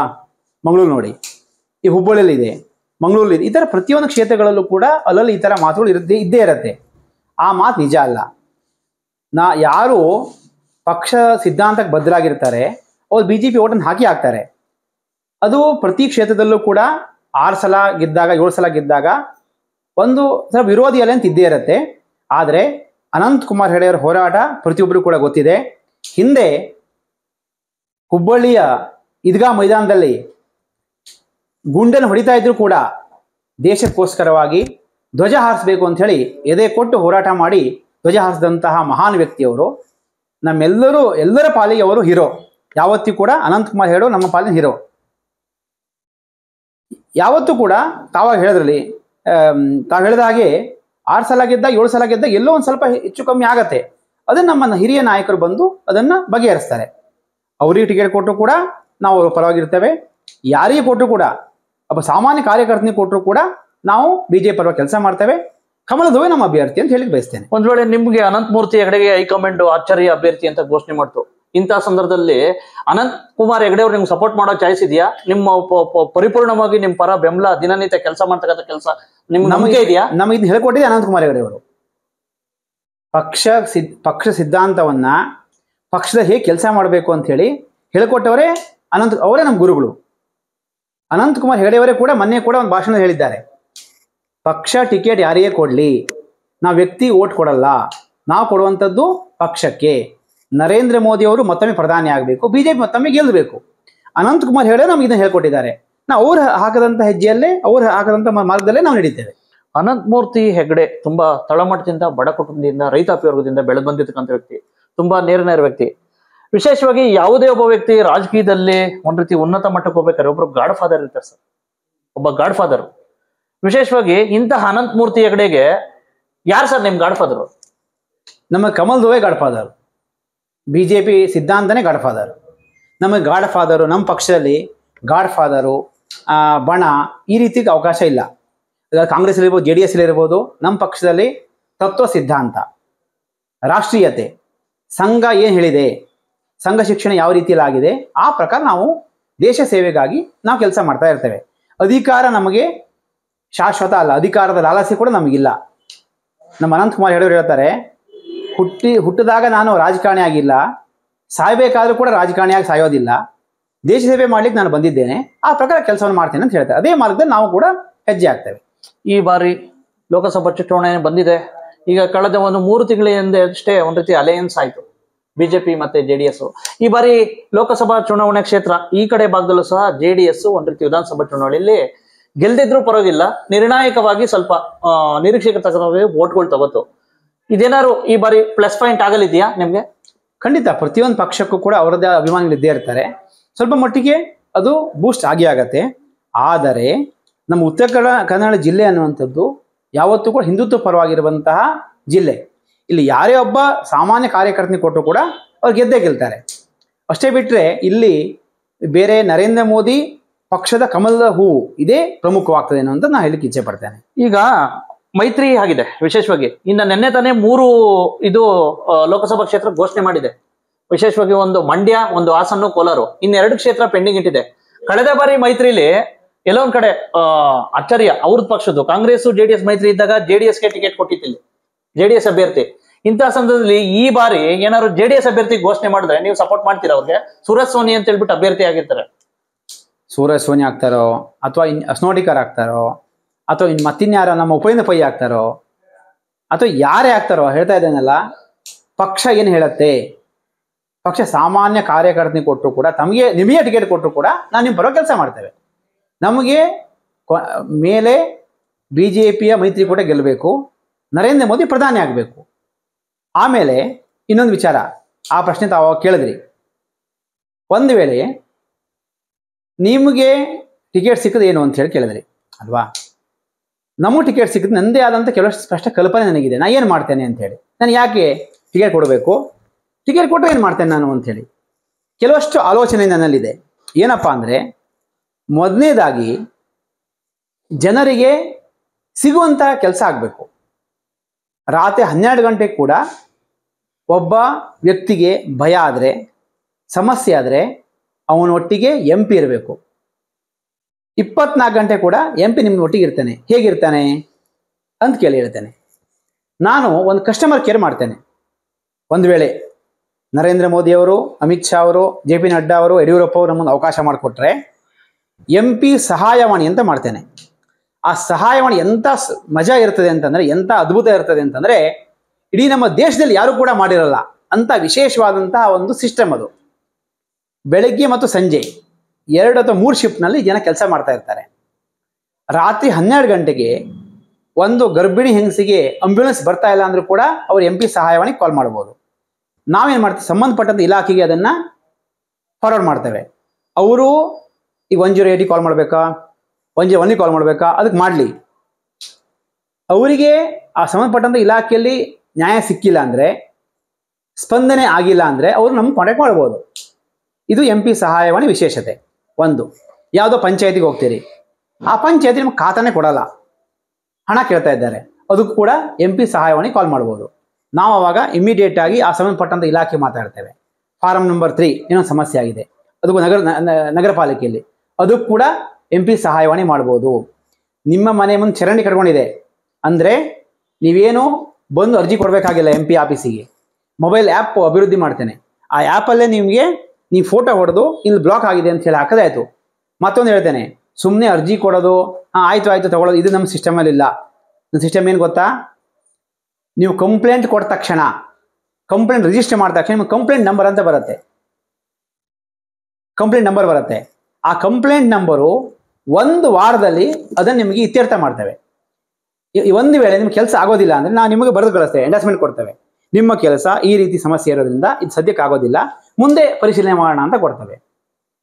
ಆಗತ್ತೆ ಅಂದರೆ ನಿಮ್ಮ ಕೆಲಸ ಆಗಿದೆ ಅಂತ ಹೇಳ್ತೇವೆ, ಅಥವಾ ಇಷ್ಟು ಟೈಮ್ ಬೇಕು, ಇಷ್ಟು ದಿವಸ ಒಳಗಡೆ ನಿಮ್ಮ ಕೆಲಸ ಆಗತ್ತೆ ಅಂತ ಹೇಳ್ತೇವೆ. ಇದು ನಮ್ಮ ಸಿಸ್ಟಮ್. ಅಂದರೆ ಫಾಲೋ ಅಪ್ ಮಾಡಲಿಕ್ಕೆ ಒಂದು ಟೀಮ್ ಇಡ್ತೇನೆ ನಾನು. ಕಾಲ್ ಮಾಡಲಿಕ್ಕೆ ರಿಸೀವ್ ಮಾಡಲಿಕ್ಕೆ ಒಬ್ಬರಾದರೆ ಫಾಲೋ ಅಪ್ ಟೀಮ್ ಅಂತ ಬೇರೆ ಇರುತ್ತೆ. ಉದಾಹರಣೆಗೆ ಯಾವುದೋ ಪಂಚಾಯಿತಿ, ಕುಮಟಾದೊಂದು ಪಂಚಾಯಿತಿ ಅಧಿಕಾರ ಸ್ಪಂದನೆ ಮಾಡ್ತಾ ಇಲ್ಲ, ಹೇಳ್ತಾ ಇಲ್ಲ ಅಂದರೆ ನಮ್ಮ ಕಾರ್ಯಕರ್ತರು ಇರ್ತಾರಲ್ಲ ಅವ್ರು ಕಳಿಸ್ತೇನೆ. ನೋಡಿ, ಅವ್ರು ಯಾವುದೋ ಒಬ್ರು ಮನೆ ಬಿದ್ದೋಗಿದೆ, ಅವರಿಗೆ ಅಧಿಕಾರ ಸ್ಪಂದನೆ ಮಾಡ್ತಾ ಇಲ್ಲ, ಹೋಗುವಂತೆ ನಮ್ಮ ಕಾರ್ಯಕರ್ತರು ಕಳಿಸ್ತೇನೆ. ಈ ರೀತಿ ಒಂದು ವೇಳೆ ಪಕ್ಷದಿಂದ ಆದರೆ ನಮ್ಮ ಕಾರ್ಯಕರ್ತರ ಮುಖಾಂತರ, ಅಧಿಕಾರಿಗಳ ಮುಖಾಂತರ ಒಟ್ಟಿನಲ್ಲಿ ವರ್ಷದ 365 ದಿವಸನೂ ಕೂಡ 24x7 24 ಗಂಟೆ ಕೂಡ MP ನಿಮ್ಮೊಟ್ಟಿಗೆ ಇರ್ತಾನೆ. ನಿಮ್ಮೊಟ್ಟಿಗೆ ಯಾರು ಇರ್ತಾರೋ ಇಲ್ವೋ ಗೊತ್ತಿಲ್ಲ, ನಿಮ್ಮೊಟ್ಟಿಗೆ MP ಇರ್ತಾನೆ ಅನ್ನುವಂಥದ್ದು ನನ್ನ ಧ್ಯೇಯವಾಕ್ಯ. ಇದು ನನ್ನ ಬಹಳ ಕನಸಿನ ಒಂದು ಪ್ರಾಜೆಕ್ಟ್. ಇದು ಅನಂತಮೂರ್ತಿ ಹೆಗಡೆ ಈಗ ತಾನೇ ಹೇಳಿದ್ರು, ನಮ್ಮ ಗುರುಗಳು ಸಹ ಒಂದ್ ರೀತಿ ಅನಂತಕುಮಾರ್ ಹೆಗಡೆ ಅಂತ. ಆದ್ರೂ ಸಹ ಒಬ್ಬ ವ್ಯಕ್ತಿಗೆ, ಒಬ್ಬ ಕಾರ್ಯವೈಖರಿಗೆ ಸಾಕಷ್ಟು ವಿಭಿನ್ನ ಶೈಲಿ ಇರ್ತವೆ, ವ್ಯತ್ಯಾಸಗಳು ಇರ್ತವೆ. ಅನಂತಕುಮಾರ್ ಹೆಗಡೆ ಅವ್ರಿಗೂ ಅನಂತಮೂರ್ತಿ ಹೆಗಡೆ ವೈಖರಿಗೂ ಏನ್ ಡಿಫ್ರೆನ್ಸ್ ಇದೆ, ಏನ್ ವ್ಯತ್ಯಾಸ ಇದೆ? ಕಾರ್ಯಶೈಲಿ ಇರ್ಬೋದು, ವಿಶೇಷವಾಗಿ ಅವ್ರಕ್ಕಂತ ವ್ಯಕ್ತಿತ್ವ ಇರ್ಬೋದು, ಅವರ ಸಿದ್ಧಾಂತ ಇರ್ಬೋದು, ಏನು ಡಿಫ್ರೆನ್ಸ್ ಇದೆ ನಿಮ್ಗೂ ಅವ್ರಿಗೆ? ಹಲವಾರು ಡಿಫರೆನ್ಸ್ ಇರುತ್ತೆ. ಪ್ರತಿಯೊಬ್ಬ ವ್ಯಕ್ತಿಯಲ್ಲೂ 5 ಬೆರಳು ಸಮ ಇರಲಿಕ್ಕೆ ಸಾಧ್ಯನೇ ಇಲ್ಲ. ಇದೊಂಥರ ಇರುತ್ತೆ, ಇದೊಂಥರ ಇರುತ್ತೆ, ಇದೊಂಥರ ಇರುತ್ತೆ, ಇದು ದಪ್ಪ ಇರುತ್ತೆ, ಇದು ಸಪುರ ಇರುತ್ತೆ, ಇದು ಎತ್ತರ ಇರುತ್ತೆ. ಓಕೆ, ಅದು ಅದೇ ರೀತಿಯಲ್ಲಿ ಜೀವನವೂ ಹಾಗೆ. ಈಗ ನೋಡಿ, ನಾನು ಓದಿರುವಂಥದ್ದು ಬೇರೆ. ಈ ನಾನು 10 ವರ್ಷಗಳ ಕಾಲ ದೇವಸ್ಥಾನದಲ್ಲಿ ಪೂಜೆಯನ್ನು ಮಾಡ್ತಾ ಇದ್ದೆ ಬೆಂಗಳೂರಿನಲ್ಲಿ. ಅದಕ್ಕೂ ಮುಂಚೆ 5 ವರ್ಷಗಳ ಕಾಲ ಸಂಸ್ಕೃತ ಅಧ್ಯಯನ ಮಾಡಿದ್ದೇನೆ, ಪಾಠಶಾಲೆಗೆ ಹೋಗಿದ್ದೇನೆ. ನಾನು ಪೌರೋಹಿತ್ಯ ಮಾಡಿ ಸಂಸ್ಕೃತ ಅಧ್ಯಯನ ಮಾಡಿ ಪಾಠಶಾಲೆಗೆ ಹೋಗಿ ಮಂತ್ರ ಕಲಿತು ವೇದಾಧ್ಯಯನ ಮಾಡಿದ್ದೇನೆ. ನಾನು ಕಲ್ತಿರುವಂಥ ವಿಧಾನ, ಬಂದು ಸಂಸ್ಕಾರ ವ್ಯತ್ಯಾಸ ಇರುತ್ತೆ. ಆಮೇಲೆ ನಾನು ಸಮಾಜ ಸೇವೆಯನ್ನು ಮಾಡಬೇಕು ಅಂತೇಳಿ ಪುನೀತ್ ರಾಜ್ಕುಮಾರ್ ಅವರ ಪ್ರೇರೇಪಣೆಯಾಗಿ ನಮ್ಮನ್ನು ಬಿಟ್ಟು ಹೋದಾಗ ಅವರು ಎಷ್ಟು ದಾನ ಧರ್ಮಗಳನ್ನು ಮಾಡಿದ್ದಾರೆ ಅಂಥೇಳಿ ಆ ಒಂದು ಭಾವನೆಯನ್ನು ನನ್ನಲ್ಲಿ ಬಂದು ಸಮಾಜ ಸೇವೆ ಮಾಡಬೇಕು ಅಂತ ಮಾಡ್ತಾ ಇದ್ದೇನೆ. ಪ್ರತಿಯೊಬ್ಬಂದು ಕೂಡ ವಿಚಾರ ಶೈಲಿ ನೋಡಿ ಏನಾಗುತ್ತೆ, ಚಿಕ್ಕ ವಯಸ್ಸಿನಲ್ಲಿ ಒಬ್ಬೊಬ್ಬ ವ್ಯಕ್ತಿ ಪ್ರಭಾವ ಬೀರ್ತಾರೆ. ಈಗ ಅನಂತಕುಮಾರ್ ಹೆಗಡೆ ಅವರಿಗೆ ಕೆಲವಷ್ಟು ಜನ ಕ್ರಾಂತಿಕಾರಿಗಳ ಪ್ರಭಾವವನ್ನು ಬೀರಿಲ್ಲ ಅಂತಂದರೆ ಅವರು 22-23 ವಯಸ್ಸಿನ ಇಡೀ ಭಟ್ಕಳ ನಮ್ಮ ಜಿಲ್ಲಾದ್ಯಂತ ಸಂಚಾರ ಮಾಡಿ ಹಿಂದೂ ಜಾಗರಣ ವೇದಿಕೆ ಅಂತ ಮಾಡಿ ಮುಸ್ಲಿಮರಿಂದ ಅನಿಧರ್ಮೀಯರಿಂದ ನಮ್ಮ ಮೇಲೆ ದಬ್ಬಾಳಿಕೆ ಆಗ್ತಾ ಇದ್ದಾರೆ, ಅದ್ರ ವಿರುದ್ಧ ಹೋರಾಟವನ್ನು ಮಾಡಿ ಹಿಂದೂಗಳ ರಕ್ಷಣೆ ಮಾಡುವಂಥ ಕೆಲಸವನ್ನು ಮಾಡಿದ್ರು. ಆಮೇಲೆ ನಾನೇನು ಮಾಡಿದೆ, ನಂಗೆ ಸಿದ್ಧಗಂಗಾ ಮಠ ಸ್ವಾಮಿಗಳು ಮತ್ತು ಪುನೀತ್ ರಾಜ್ಕುಮಾರ್ ಪ್ರೇರೇಪಣೆಯಾಗಿ ನಮ್ಮ ಜಿಲ್ಲೆ 8,000ಕ್ಕೂ ಹೆಚ್ಚಿನ ರಿಕ್ಷಾ ಚಾಲಕರಿಗೆ ಸಮವಸ್ತ್ರ ಕೊಡುವಂಥದ್ದು, ಹಲವಾರು ಜನರಿಗೆ ಪಾಸಿಂಗ್ ಮಾಡಿಕೊಡುವಂಥದ್ದು, ಹಲವಾರು ರಿಕ್ಷಾ ಚಾಲಕರಿಗೆ ಇನ್ಶೂರೆನ್ಸ್ ಮಾಡಿಕೊಡೋ ಕೆಲಸವನ್ನು ಮಾಡಿದೆ. ಕೊನೆಗೌಡರು, ನಮ್ಮ ಜಿಲ್ಲೆಯಲ್ಲಿ ಪ್ರಧಾನವಾದ ಬೆಳೆ ಅಂದರೆ ಅಡಿಕೆ ಬೆಳೆ. ಅಡಿಕೆಯನ್ನು ಮರದಿಂದ ಕೊಯ್ಯುವಂಥ ಕೊನೆಗೌಡರು. ಆ ಕೊನೆಗೌಡರ ಜೀವನ ಸರಿ ಇರಬೇಕು ಅನ್ನೋ ಉದ್ದೇಶಕ್ಕಾಗಿ ಅವ್ರಿಗೆ ಅಪಾಯ ಆಗಬಾರ್ದು ಅಂಥೇಳಿ 10 ಲಕ್ಷ ರೂಪಾಯಿ, ಏನು ಹೇಳಿ, 1 ಲಕ್ಷ ಅಲ್ಲ, 2 ಲಕ್ಷ, 5 ಲಕ್ಷ, 10 ಲಕ್ಷ ರೂಪಾಯಿ ಸಿಗುವಂತಹ ಮರದಿಂದ ಬಿದ್ದು ಯಾರು ಪ್ರಾಣ ಕಳ್ಕೊಂಡ್ರೆ, ಶಾಶ್ವತ ಅಂಗವೈಕಲ್ಯವನ್ನು ಹೊಂದಿದ್ರೆ 10 ಲಕ್ಷ ರೂಪಾಯಿ ಅವರಿಗೆ ಪೋಸ್ಟ್ ಆಫೀಸಿನಿಂದ ಬರುವಂತಹ ಇನ್ಶೂರೆನ್ಸನ್ನು ಈಗಾಗಲೇ ನಮ್ಮ ಜಿಲ್ಲೆಯ 3,000ಕ್ಕೂ ಹೆಚ್ಚಿನ ಕೊನೆಗೌಡರಿಗೆ ಮಾಡಿಕೊಟ್ಟಿದ್ದೇನೆ. ಆಮೇಲೆ ನಮ್ಮ ಜಿಲ್ಲೆಯ 100 ಶಾಲೆಗಳಿಗೆ, ಆಸ್ಪತ್ರೆಗೆ, ಬಸ್ ಸ್ಟ್ಯಾಂಡಿಗೆ, ದಾಂಡೇಲಿ ಬಸ್ ಸ್ಟ್ಯಾಂಡಿಗೆ ಹೋಗಿದ್ದೀರಾ, ಅಲ್ಲಿ ನಂದೊಂದು ವಾಟರ್ ಫಿಲ್ಟರ್ ಹಾಕಿ 1 ಲಕ್ಷ ರೂಪಾಯಿ ಮೌಲ್ಯದ RO ಪ್ಲಾಂಟನ್ನು ಹಾಕಿದ್ದೇನೆ. ಯಾರು ಬೇಕಾದರೂ ಬಡವರು, ಮಕ್ಕಳು, ವಯಸ್ಸಾದವರು ಅಂಗಡಿ ಹೋಗಿ 20 ರೂಪಾಯಿ ಕೊಟ್ಟು ಬಾಟ್ಲು ತಗೊಳ್ಳೋ ಅವಶ್ಯಕತೆ ಇಲ್ಲ. ಅವ್ರ ಹಳೆ ಬಾಟ್ಲ್ ಇದ್ದರೆ ಅದೇ ಬಾಟ್ಲ್ ನೀರು ತುಂಬ್ಕೊಂಡು ಹೋಗ್ಬೋದು. ನೀರು ಬಸ್ ಸ್ಟ್ಯಾಂಡ್ ನೀರು ಇರುತ್ತೆ, ನನ್ನ RO ಪ್ಲಾಂಟ್ ನಾನು ಹಾಕಿದ್ದೇನೆ, ಫ್ರೀಯಾಗಿ ನೀರು ಕೊಡ್ಕೊಂಡು ಹೋಗ್ಬೋದು. ಯಾಕೆ ಅಂದರೆ ಮನುಷ್ಯನ ಆರೋಗ್ಯ ಚೆನ್ನಾಗಿರಬೇಕು ಅಂತದ. ಅದನ್ನು ಕುಮಟಾದಲ್ಲಿ ಕೂಡ ಮಾಡಿದ್ದೇನೆ. ಸಿರ್ಸಿ ಸರ್ಕಾರಿ ಆಸ್ಪತ್ರೆ ಕೂಡ ಆ ಥರ ವಾಟರ್ ಫಿಲ್ಟರ್ ಹಾಕಿದ್ದೇನೆ. 100 ಶಾಲೆಗಳೇ ಹಾಕಿದ್ದೇನೆ. ನನ್ನ ಒಂದು ಸಿದ್ಧಾಂತ ಏನಂತಂದ್ರೆ ಹಿಂದುತ್ವ ಮತ್ತು ಅಭಿವೃದ್ಧಿ. ಹಿಂದುತ್ವ ಅಂದ್ರೆ ನಾನು ಈಗಾಗಲೇ ಸಂಸ್ಕೃತ ಅಧ್ಯಯನ ಮಾಡಿ ಪೌರೋಹಿತ್ಯ ಮಾಡಿ ಧಾರ್ಮಿಕ ಆಚರಣೆ ಮಾಡ್ತಾ ಇರೋದ್ರಿಂದ ಹಿಂದುತ್ವ ನನ್ನ ರಕ್ತದಲ್ಲಿ ಹಿಂದುತ್ವ ಬಂದ್ಬಿಟ್ಟಿದೆ. ಈಗ ಒಂದ್ ನಿಮಿಷ ಸರ್, ಹಿಂದುತ್ವ ಮತ್ತು ಅಭಿವೃದ್ಧಿ ಎರಡನ್ನೂ ಕೂಡ ಮಾಡಬೇಕು ಅನ್ನೋದು ನನ್ನ ಉದ್ದೇಶ. ಈಗ ಅನಂತ್ ಕುಮಾರ್ ಹೆಗಡೆ ಅವ್ರದ್ದು ಉಗ್ರ ಹಿಂದುತ್ವ, ಅನಂತ್ ಮೂರ್ತಿ ಹೆಗಡೆ ಅವ್ರದ್ದು ಮೃದು ಹಿಂದುತ್ವ ಅಂತಕ್ಕಂಥದ್ದು ಒಂದು ಮಾತಿದೆ. ಒಬ್ಬೊಬ್ಬರು ಒಂದೊಂದು ರೀತಿ ಕಾಣುತ್ತೆ. ನನಗೆ ಉಗ್ರ ಹಿಂದುತ್ವ ಮೃದು ಹಿಂದುತ್ವ ಅನ್ನೋದು ಭೇದ ಭಾವ ನನಗೆ ಗೊತ್ತಿಲ್ಲ. ನಾನು ಹಿಂದೂಗಳಿಗೆ ಅನ್ಯಾಯ ಆದಾಗ ಪ್ರತಿಭಟನೆ ಮಾಡಿದ್ದೇನೆ. ಇತ್ತೀಚೆಗೆ ಹುಬ್ಬಳ್ಳಿಯ ಶ್ರೀಕಾಂತ್ ಪೂಜಾರಿ ಮೇಲೆ ದೌರ್ಜನ್ಯ ಆಯಿತು, ಕರಸೇವಕರ ಮೇಲೆ. ಸಿರ್ಸಿ ಡಿವೈಎಸ್ಪಿ ಆಫೀಸ್ಗೆ ಹೋಗಿ ನನ್ನನ್ನು ಕೂಡ ಬಂಧಿಸಿ ಅಂತ ಹೋರಾಟ ಮಾಡಿದ್ದೇನೆ. ಮತ್ತೆ ಹಿಂದೂಗಳ ಪರವಾಗಿ ಹಲವಾರು ಕಾರ್ಯಗಳನ್ನು ನಾನು ಮಾಡಿದ್ದೇನೆ. ನನ್ನ ಕೈಲಾದ ಮಟ್ಟಿಗೆ ನಾನು ಮಾಡ್ತಾ ಇದ್ದೇನೆ. ಉಗ್ರ ಹಿಂದುತ್ವ, ಶಾಂತ ಹಿಂದುತ್ವ ಈ ರೀತಿ ಇಲ್ಲ. ಹಿಂದುತ್ವನೇ ಆ ಸಮಯ ಸಂದರ್ಭ ಬಂದಾಗ ಆ ರೀತಿಯಲ್ಲಿ ಆ ಮಾರ್ಗದಲ್ಲಿ ಮಾಡುವಂಥದ್ದು. ಆ ಸಂದರ್ಭದಲ್ಲಿ ಏನಾಗಿತ್ತು, ಬಹಳಷ್ಟು ವರ್ಷಗಳ ಹಿಂದೆ ತುಂಬ ಹಿಂದೂ ಮುಸ್ಲಿಂ ಗಲಭೆ ಆಗ್ತಾ ಇತ್ತು, ಹಿಂದೂಗಳ ಮೇಲೆ ದೌರ್ಜನ್ಯ ಆಗ್ತಾ ಇತ್ತು. ಆ ಒಂದು ಟೈಮ್ ಆಗಿತ್ತು. ಇವತ್ತಿನ ದಿವಸ ಎಲ್ಲರೂ ಕೂಡ ಸ್ವಲ್ಪ ಎಜುಕೇಟೆಡ್ ಆಗಿದ್ದಾರೆ. ಆ ರೀತಿಯ ಅತಿಯಾದಂತಹ ಒಂದು ಕೋಮು ಗಲಭೆಗೆ ಜನ ಆಸ್ಪದ ಕೊಡ್ತಾ ಇಲ್ಲ. ಯಾಕೆ ಅಂತಂದ್ರೆ ಜನರಿಗೆ ಗೊತ್ತಾಗಿದೆ ಹಿಂದೆಲ್ಲ ಕೋಮು ಗಲಭೆಗಳನ್ನು ಆದಾಗ ಅದು ಪರಿಣಾಮ ಏನೇನಾಯಿತು, ಎಷ್ಟು ಜನ ಮನೆ ಮಠ ಕಳ್ಕೊಂಡ್ರು, ಎಷ್ಟು ಜನ ಶಾಶ್ವತ ಊರು ಬಿಟ್ಟರು, ಜೈಲಿಗೆ ಹೋಗಿ ಗೊತ್ತಾಗಿದೆ. ನಾವು ಅಭಿವೃದ್ಧಿ ಪರ ಹೋರಾಟ ಮಾಡಬೇಕು ವಿನಃ ನಮ್ಮ ಹೆಂಡತಿಯನ್ನ, ನಮ್ಮ ಮಕ್ಕಳನ್ನ, ನಮ್ಮ ಅಪ್ಪ ಅಮ್ಮ ಸಾಕೋದ್ರ ಬಗ್ಗೆ ಯೋಚನೆ ಮಾಡಬೇಕು ವಿನಃ ಈ ರೀತಿಯ ಪರಸ್ಪರ ದ್ವೇಷಗಳಿಂದ ನಮ್ಮ ಜೀವನ ಹಾಳಾಗತ್ತೆ ವಿನಃ ನಮ್ಮ ಜೀವ ಕುಟುಂಬ ಉದ್ಧಾರ ಆಗಲ್ಲ ಅನ್ನೋಂಥದ್ದು ಜನಕ್ಕೆ ಅರ್ಥ ಆಗಿದೆ. ಅದು ನನ್ನ ಅಭಿಪ್ರಾಯ. ಈಗ ಕೆಲವರು ಹೇಳ್ತಾವ್ರು ಸರ್, ವಿಶೇಷವಾಗಿ ನಿಮ್ ತರನೇ ಕೆಲವು ಟಿಕೆಟ್ ಆಕಾಂಕ್ಷಿಗಳು, ಈ ಬಾರಿ ಲೋಕಸಭಾ ಚುನಾವಣೆ ಶ್ರೀರಾಮನ ಅಭಿಮಾನಿಗಳು ವರ್ಸಸ್ ಟಿಪ್ಪು ಅಭಿಮಾನಿಗಳು ಅಂತಕ್ಕಂಥದ್ದು ಒಂದು ಮಾತಿದೆ. ಅದಕ್ಕೆ ನಿಮ್ಗೇನು ಪೂರಕ ಅಂತಿರೋ ಅಥವಾ ಅದು ಇಲ್ಲ ಅಂತಿರೋ? ನೋಡಿ, ರಾಮನ ಅಭಿಮಾನಿಗಳು ಟಿಪ್ಪು ಅಭಿಮಾನಿಗಳು ಆ ಆಲೋಚನೆ ಬೇರೆ. ಒಂದು ಹೇಳಿಕೆ ಇಚ್ಛೆ ಪಡ್ತಾ ಇದ್ದೇನೆ. ಹಿಂದೆ ಹಿಂದೂಗಳ ಮೇಲೆ ದೌರ್ಜನ್ಯ ಆಯಿತು. ಹಿಂದೆ ಸಾವಿರಾರು ದೇವಸ್ಥಾನವನ್ನ ಒಡೆದು ಮಸೀದಿ ಕಟ್ಟುವಂಥ ಕೆಲಸ ಆಗಿದೆ, ನಿಮಗೂ ಕೂಡ ಗೊತ್ತಿದೆ. ಸಾವಿರಾರು ದೇವಸ್ಥಾನ ಒಡೆದಾಕಿದ್ದಾರೆ.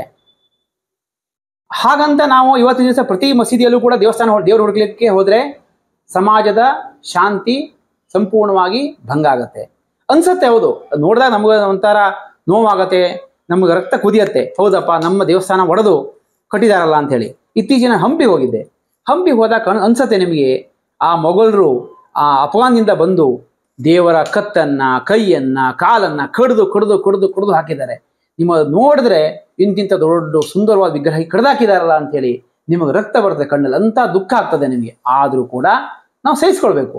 ಯಾಕೆ ಅಂತಂದ್ರೆ ನಾವು ಹಿಂದೆ ಅವ್ರು ಮಾಡಿದ್ರು ಅಂಥೇಳಿ ನಾವೆಲ್ಲ ಮಸೀದಿನ ಹೊಡಿದ್ದೇವೆ ಅಂತ ಹೋದ್ರೆ ನಮ್ಮ ಕುಟುಂಬ ನಾವು ಬದುಕಲಿಕ್ಕೆ ಸಾಧ್ಯ ಇಲ್ಲ. ನಮ್ಮ RSSನ ಸಂಘದ ಮೋಹನ್ ಭಾಗವತರವರು ಒಂದು ಮಾತನ್ನು ಹೇಳಿದ್ದಾರೆ, ಅಯೋಧ್ಯ ಮಥುರಾ ಕಾಶಿ, ಅಯೋಧ್ಯ ಮಥುರಾ ಕಾಶಿ ಇದು ಮೂರನ್ನು ಬಿಟ್ಟು ಬೇರೆ ಎಲ್ಲ ಮಸೀದಿಯಲ್ಲೂ ಕೂಡ ದೇವರು ಹುಡುಕೋ ಕೆಲಸ ಮಾಡಬೇಡಿ ಅಂತ ಹೇಳಿ ನಮಗೆ ಈಗಾಗಲೇ ಆಜ್ಞೆಯನ್ನು ಕೊಟ್ಟಿದ್ದಾರೆ. ಆ ಪ್ರಕಾರವಾಗಿ ಅಯೋಧ್ಯ ಮಥುರಾ ಕಾಶಿ, ನಾವು ಕಾಶಿಯನ್ನು ಬಿಡೋ ಪ್ರಶ್ನೆಯೇ ಇಲ್ಲ. ಮುಂದೆ ಆದಷ್ಟು ಶೀಘ್ರವಾಗಿ ನಾವು ಕಾಶಿಯನ್ನು ಮತ್ತು ಮಥುರಾವನ್ನು ನಾವು ವಶಪಡಿಸಿಕೊಂಡು ಅಲ್ಲಿ ದೇವಸ್ಥಾನ ಕಟ್ಟುವಂಥ ಕೆಲಸವನ್ನು ಮಾಡ್ತೇವೆ.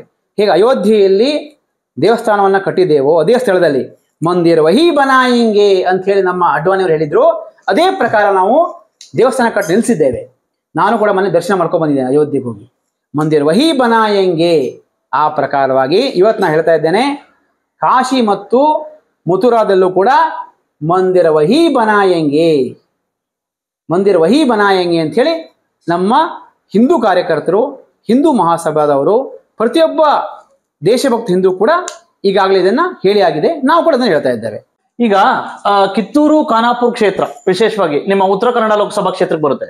ವಿಶೇಷವಾಗಿ ಪ್ರತಿಯೊಂದು ಸಹ ಎಲ್ಲ ಒಂದ್ ಕಡೆ ಆ ಕಡೆ ಭಾಗದಲ್ಲಿ ಪ್ರಾದೇಶಿಕ ಸಮತೋಲನ ಸಂಸದರಿಂದ ಇದಾಗ್ತಾ ಇದೆ, ಅಸಮತೋಲನ ಜಾಸ್ತಿ ಆಗ್ತಾ ಇದೆ.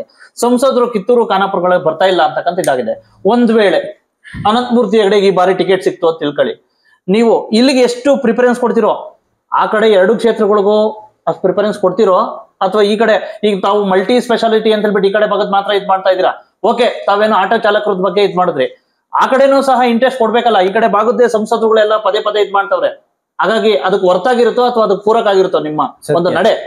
ಒಂದು ದೇಹ ಅಂದ್ರೆ ಕಾಲು ಬೇಕು, ಕೈಯು ಬೇಕು, ಕಣ್ಣು ಬೇಕು, ತಲೆ ಬೇಕು, ಮೂಗು ಬೇಕು, ಬಾಯಿ ಬೇಕು, ಎಲ್ಲದೂ ಬೇಕು. ಎಲೆಕ್ಷನ್ ಟೈಮ್ ಹಾಗೆ ಯಾವಾಗಲೂ ಕೂಡ ಎಲೆಕ್ಷನ್ ಟೈಮಲ್ಲಿ ಒಂದು ಮಾತು ಗೆದ್ದ ಮೇಲೆ ಒಂದು ಮಾತು ಇಲ್ಲ. ಹಾಂ ಸರ್, ನಮ್ ಒಂದೇ ಮಾತು. ಹಾಂ ಸರ್, ಕಿತ್ತೂರು ಖಾನಾಪುರ ಕೂಡ ನಮಗೆ ಅಂತ ಕೊಟ್ಟ ಮೇಲೆ ಕ್ಷೇತ್ರ ವಿಂಗಡಣೆಯಾಗಿ ಬೆಳಗಾವಿ ಜಿಲ್ಲೆಯ 2 ತಾಲೂಕನ್ನು ಉತ್ತರ ಕನ್ನಡ ಜಿಲ್ಲೆ ಕೊಟ್ಟ ಮೇಲೆ ನಾನು MP ಆದರೆ ಅದು ಕೂಡ ನನ್ನ ಕಣ್ಣು, ನನ್ನ ದೇಹದ ಒಂದು ಅಂಗ ಅಂತ ಭಾವಿಸ್ತೇನೆ ಹೊರತು ಅದು ಯಾವುದೋ ಬೇರೆ ಊರು ಅಂತ ಭಾವಿಸೋದಿಲ್ಲ. ಆ ಕೆಲಸ ಖಂಡಿತವಾಗೋದಿಲ್ಲ. ನೀವು ನಂಬೋದಿಲ್ಲ ಬಸವರಾಜ್ ಅವರೇ, ಇತ್ತೀಚೆಗೆ ನಾನು ಕಿತ್ತೂರಲ್ಲೂ ಕೂಡ ರಿಕ್ಷಾ ಚಾಲಕರ ಕಾರ್ಯಕ್ರಮ ಮಾಡಿದ್ದೇನೆ. ಕಿತ್ತೂರಿನ ನನ್ನ ಅಭಿಮಾನಿಗಳು ಈಗಾಗಲೇ ಪತ್ರಿಕಾಗೋಷ್ಠಿಯನ್ನು ಮಾಡಿ ಅನಂತಮೂರ್ತಿಯವರು ಮುಂದಿನ ಉತ್ತರ ಕನ್ನಡ ಜಿಲ್ಲೆ ಸಂಸದರಾಗಲಿ ಅಂತೇಳಿ ಈಗಾಗಲೇ ಪತ್ರಿಕಾಗೋಷ್ಠಿ ಮಾಡಿದ್ದಾರೆ. ನಮ್ಗೆ ಗೊತ್ತಿರ್ಬೋದು, ನನ್ನ ಅಭಿಮಾನಿಗಳಿದ್ದಾರೆ. ಮೊನ್ನೆ ಖಾನಾಪುರದಲ್ಲಿ 8 ದಿವಸಗಳ ಕಾಲ ಅನಂತಮೂರ್ತಿ ಹೆಗಡೆ ಟ್ರೋಫಿ ಅಂತ ಮಾಡಿ ಟೂರ್ನಿಮೆಂಟನ್ನು ಮಾಡಿದ್ದೇನೆ. ಇಡೀ ಖಾನಾಪುರದಲ್ಲಿ ಯುವಕರನ್ನು ಸಂಘಟನೆ ಮಾಡುವಂಥ ಕೆಲಸ ಮಾಡಿದ್ದೇನೆ. ಕಿತ್ತೂರು ಖಾನಾಪುರದಲ್ಲಿ ನನಗೆ ಅಧಿಕವಾದಂಥ ಹೋಲ್ಡ್ ಇದೆ.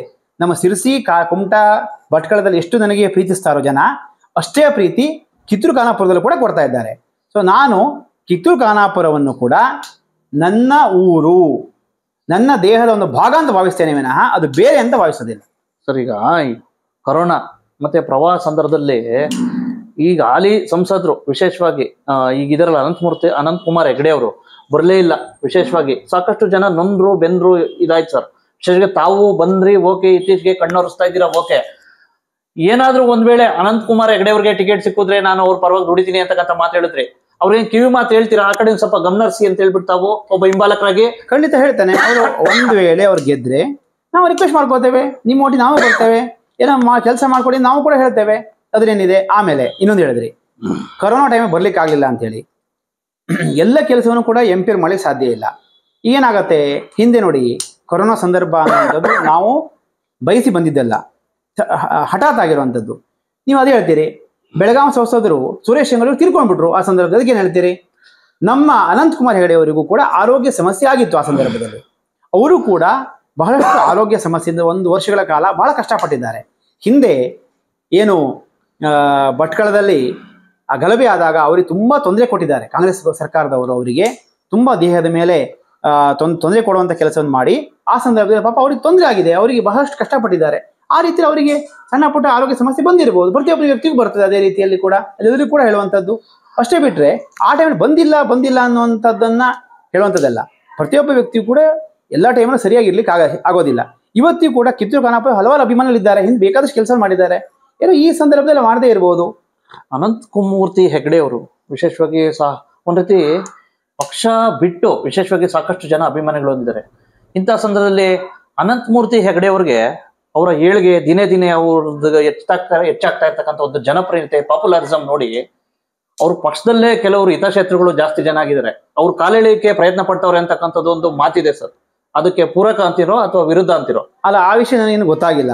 ಯಾರೋ ಕೂಡ ನನಗೆ ಕಾಲೆಳೆಯೋ ಕೆಲಸವನ್ನು ಮಾಡಿಲ್ಲ. ಪ್ರತಿಯೊಬ್ಬರು ಕೂಡ ನಮ್ಮ ಪಕ್ಷದ ಪ್ರತಿಯೊಬ್ಬರು ಕೂಡ ನಮಗೆ ಒಳ್ಳೆ ಕೆಲಸವನ್ನು ಮಾಡ್ತಾ ಇದೆಯಾ ಅಂತ ಬೆಂಬಲ ಕೊಡ್ತಾ ಇದ್ದಾರೆ. ಪ್ರತಿಯೊಬ್ಬರು ಕೂಡ ಪ್ರೋತ್ಸಾಹ ಕೊಡ್ತಾ ಇದ್ದಾರೆ. ಇನ್ನು ಕೆಲವೇ ದಿನಗಳಲ್ಲಿ ಲೋಕಸಭಾ ಚುನಾವಣೆ ಬರ್ತಾ ಇದೆ. ಸಾಕಷ್ಟು ಜನ ಒಂದ್ ರೀತಿ ಶಾಸಕರು ಇರ್ಬೋದು, ಮಾಜಿ ಶಾಸಕರು ಇರ್ಬೋದು, ಅವರ ಅಭಿಮಾನಿಗಳು ಅವ್ರದೇ ಆದ ವೋಟಿಂಗ್ ಬೆಲ್ಟ್ ಇದೆ.